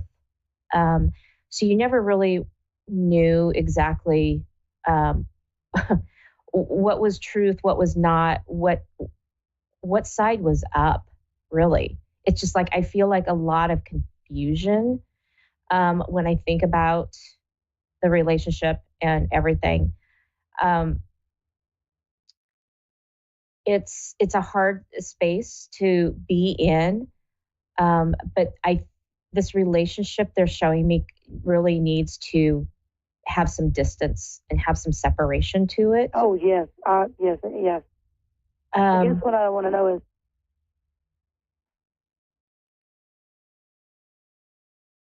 he blames. Does he truly in his heart really feel that way, or does he just say it? Does he really feel bad and he just don't show it? I mean, I don't know. I've never met nobody like him. He's a very selfish kind of person. Yes. He's got his energy perfect. Yeah. Yeah. And he's very much on and off. And so sometimes, yes, he means what he says and his intentions are good. And then other times, not so much. Right. So I guess we have 2 children, and they don't. I guess I need to. I guess I should have been more prepared. I didn't know you could. This is good. I don't know what I need to do in this situation. I really deep down, because I'm a sworn wife, wanting him to feel the pain that he's caused me and the kids. I don't know how to do that. I'm not evil like him, so. No. But I would sure let him have a taste of karma. Yeah. I think that's a very normal human reaction to feel, right? What they're showing me is that you are a good person and you have a huge heart, and they're asking you not to go down to that level.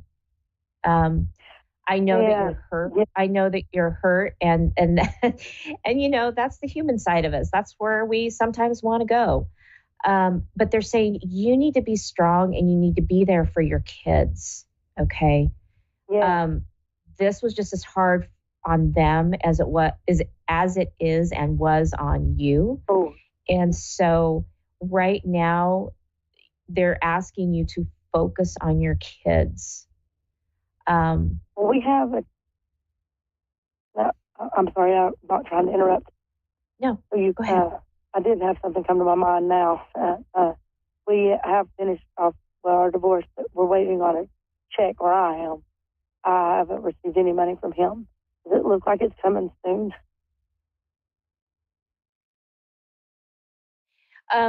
Is it being routed through the attorneys? Yes. Okay. I can't get my attorney. I couldn't get a hold of him or anything, and it was supposed to happen before Christmas. And I know it should be soon, but I didn't know. Yeah, what I'm being shown is just that the process is just a little bit slow. It's just taking a little bit longer to get through to you. You are going to be getting money.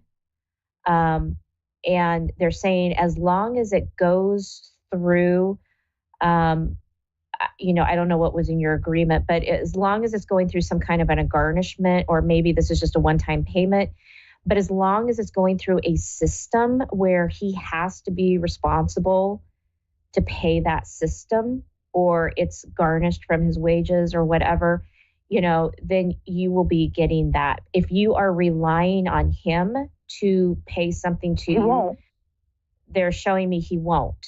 Absolutely. That's what I'm scared. Thank you. Listen, I was so scared because the court had the check on hold, It was for a workman's comp thing.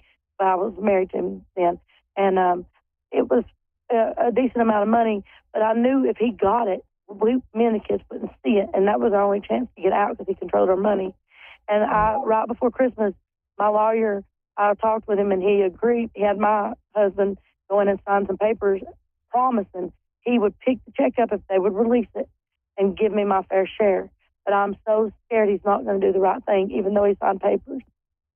I'm so scared he's going to take that check and run, although he'll get in trouble. You just pegged that one really well.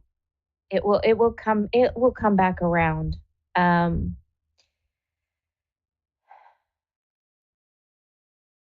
They're not really showing me exactly the outcome of this, other than they're saying that justice will be served. I just keep hearing justice will be served. So I hope so. For my children's sake, there has to be a lot. Our future has to be brighter than this. I hope so. Yeah. I just need, we men, the children need healing. And you pegged him so perfectly well, but you think he'll ever want to come back and be genuinely sorry? For some reason, I think he was either my twin flame or my soulmate. I don't know what he was, but I'm not sure if you do see some kind of an apology. They say it's going to be way down the road, but I'm not sure that you will ever see that. So you're going to have to do some healing on yourself to be able to be okay with not hearing an apology from him, because I'm not sure that you're going to get that. No, I don't think. I don't. Deep down, do you think he's sorry? I think there's what they're showing me is there's like little tiny bits that he might be sorry for, but right now he's in this area of it's really all about him. And when he gets out of that mode, which is not very often, and it doesn't really stick around very long, but then a little bit of it comes through, right? But for him, that's too painful, so that he pushes it away, right? Drinks it away. Yeah, so there's little pieces that come out, but I think that you're going to have to be okay knowing that that's probably not going to come. I wonder what, he is not like a normal human being. I think he is a narcissist, what I've been reading about. But if I could figure out a way to communicate with him, it would be good. But if there's no communication with him, it's always a blame game. But you were so right. Yeah, I don't think that there's ever going to be a really good communication source with this person. My fault. Yeah. Hey, Karen, so we're coming down to the last few seconds of our show, so I'm going to have to say goodnight. But I want to thank you so much for calling in, and I hope this has been helpful for you. I would love to speak with you again. Thank you so much. You were amazing. Well, you are very welcome. You can reach me over at wingsofsoulswithjulie.com. Okay. Hopefully I'll try to remember that. All right. Well, thank you so much, Karen. I wish you well for the evening. Thank you. That does it for me, everybody. Have a wonderful week, and we'll see you again next week. Happy New Year.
Psychic Radio, Earth's #1 psychic radio network, and watching Moonstruck TV, Enlightening Television.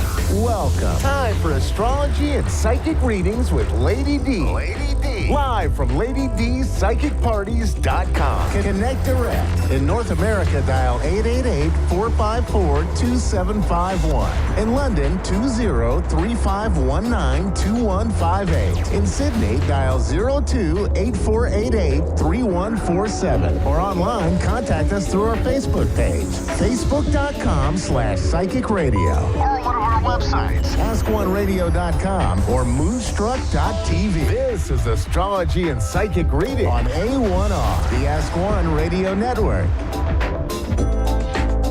Hi everybody, welcome to Astrology and Psychic Readings, your Lady D. So I'm your host for the segment, Lady D, and this is the first show for 2024. So it's already been an interesting year ahead. And for myself, it hasn't been the best start. I did lose one of my cats, which is a bit sad. And I knew I'm intuitive, and I knew that it was coming, but at the same time, even though you know it's going to come, when it does happen, it is a sad start to the year ahead. But it's also the end of an era. I brought her each other cats, and it's a thing, the world changes, everything changes, and nothing can stay the same. So that's the one thing with the world that we're in today. And life in general. But we do have this new moon that is coming up in Capricorn on the 11th of the 1st at 10:57 p.m. So that's going to be on Thursday. So with that, we do have a lot of Capricorn energy. We do already have the moon. We've got the sun. We've got Mars. It's also going to be in Capricorn. So it's going to be focus, you're focused on the task at hand or what you're doing. When we are dealing with Capricorn, we're dealing with endurance and getting it done. Myself, I do have a Capricorn moon, and I find that I just want to get things done, get in there and get into it. I can be a little bit of procrastination, a little bit for me, it's because my Mars is in Libra, but it's about just getting things done. And sometimes I can be up really late at night doing things, and my clock is, I'm not an early person, I'm more of a night owl. So, it's just about this focus and endurance. You can get things, when you find Capricorns, they're hard workers and they can just get things done. And when we've got Mars in here, it's going to help us to also focus on getting the task at hand and to getting it done. We also might feel like we're giving us more and being more energized too. We do have the moon and the sun that are going to be conjunct with this full moon. There's also some tries that's happening with the sun and moon. That's happening with Uranus. So there could be some unexpected feelings that do come up. There could be some, but it's good things. You might not feel that emotional. I find with Capricorn, it's not an emotional sign. It's a sign that very much like, you're okay, pat in the back, you're okay, you can move forward, you're okay. Again, I have a Capricorn moon, so I know I'm not much of a huggy person, but I'm also an Aquarian as well. So you're probably going to be not that emotional with this moon. There was also, we do have a try with Mercury and Mars. It's also with Jupiter, which is also going to help with communication and also help with tasks at hand and getting things done and just feeling a bit more motivated in what you're doing with your life. Some of us, some people, they set goals or they set New Year's resolutions. I know for myself, I've set myself a little one which I've already started. So posting more things sort of on TikTok and showing people more personality.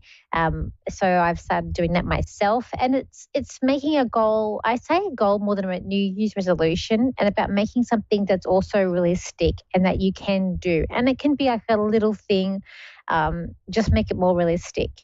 I do feel like, though, with this new moon, you're going to feel like it's your time to shine, and it's going to be about you, like taking care of you, taking care of yourself, and getting yourself in the position that you want to be in for the rest of the year. There is a lot of it's not a lot of fixed energy with this. It's more of a cardinal and a mutable energy that's coming up with this as well. I mean, there are a little bit of squares that are happening with Neptune. So you might feel like, this might be a sort of person that's around you that you might not want to talk to or might not want to see during this time. Or you might just want to have some time out for yourself and focus on what you're going to do at hand as well. So let's see, we've got the caller here today. So we've got Heather, who's in Dayton, Ohio. So hi, Heather, how are you? Hi, I'm good. How are you? I'm good. So how can I help you today? Well, I just would like to know if you could give me a reading about basically what am I supposed to be doing in my life? I'm like getting closer to being 50 years old and haven't figured it out yet. And what am I supposed to do, like as a job, my purpose? I feel like you're good at taking care of people. I feel like you're a good. So you've got children, Heather. You've got 2 kids. Like there's children around you. Yes. I have adult children. Because I feel like for you, as you're talking, as soon as you said, I don't know what my purpose is, and as soon as you said that, I got it was to be a good mum and to help people and look after people. That's what I feel like part of your purpose here. In terms of work-related purpose, I feel like you're good working with people, but one-on-one in helping people also focus on their issues at hand and where they're going, like communication. I'm actually seeing if you were say some sort of like a caseworker or some sort of support worker or a job where you're dealing with people one-on-one, but you're also pushing them to go past their boundaries. So that could also be like a life coach. I just feel like something you're dealing with a one-on-one person it's going to help you. I just feel like there's something about you with other people. But I also feel like you're quite intuitive, and you get put into places where you're having to be there for others, and you just have inklings about gut feelings about things and people. The first card that came out was actually this card where it's the man here who's helping out the lady here. So I just feel like you're all about. Does that make sense? What I'm talking about? Does that make sense, Heather? Yes, it does. Yeah, because I just feel like there's something about I'm also getting. I don't know if this is a person around you. Something about their head. I don't know if you got headaches or your head, or if it's someone around you, or if it's someone that's passed over. Just hearing someone say their head, as well. Look, I'm going to say this year is the year for you to take that leap and take that step forward into doing something that is like life purpose or meaningful. I feel like February, perhaps even starting a course or you're signing something to sign. I feel like I'm starting something, but there's paperwork here to look at and figure out. And I feel like it's never too late to start anything like this. I feel like, age is...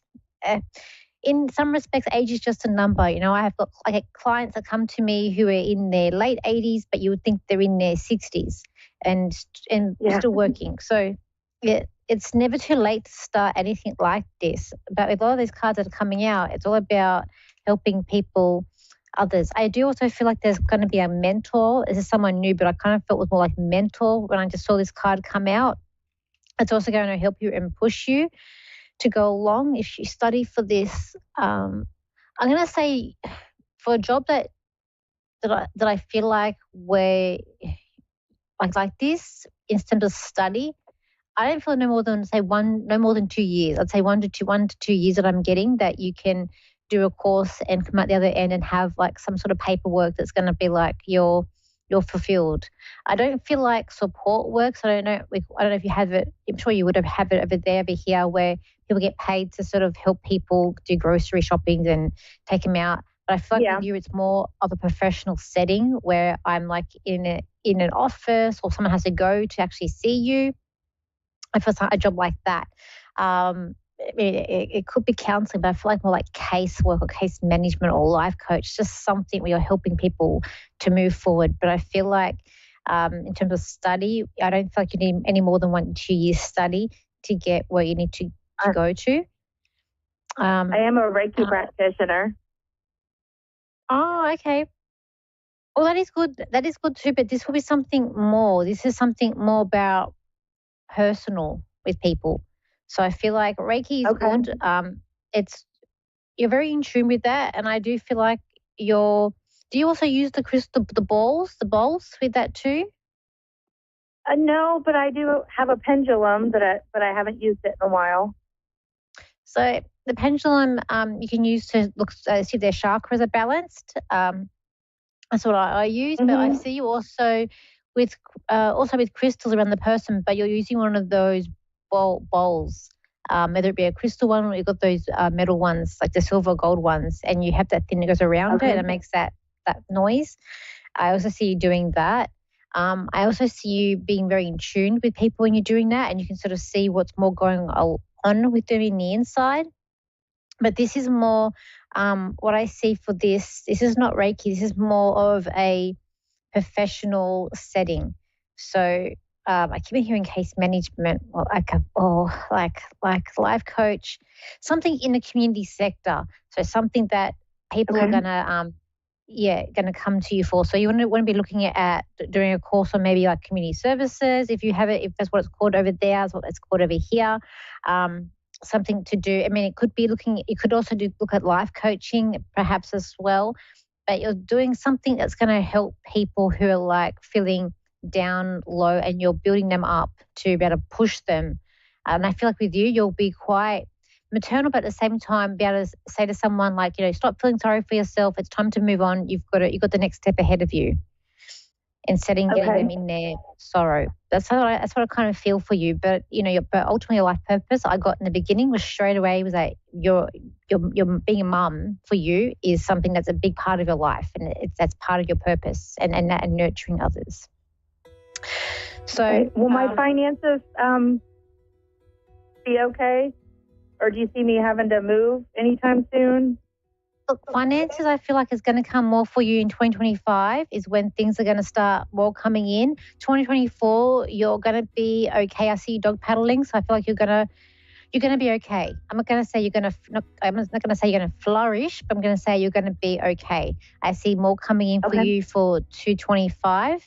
In terms of relocating or having to move, that's more of the second part of the year. I feel like that's more of a focus, but that even also could be going into the 25 as well. This year is a more focus on you getting yourself to sort of step up and starting to take risks and a chance. Okay. Okay, that makes sense. Thank you for calling in today, Heather, and Happy New Year. Thank you so much. It's okay. So everybody, thank you for tuning in. If you want to contact me, you can. My website is Lady D Psychic Parties, and my Instagram and TikTok is Lady D as Psychic. And my YouTube channel, which I have also just put up my predictions for 2024, is Lady D. If you can't find it underneath that, look up Danielle Psychic. And thank you very much, and I'll see you same time, same place next week. So bye for now.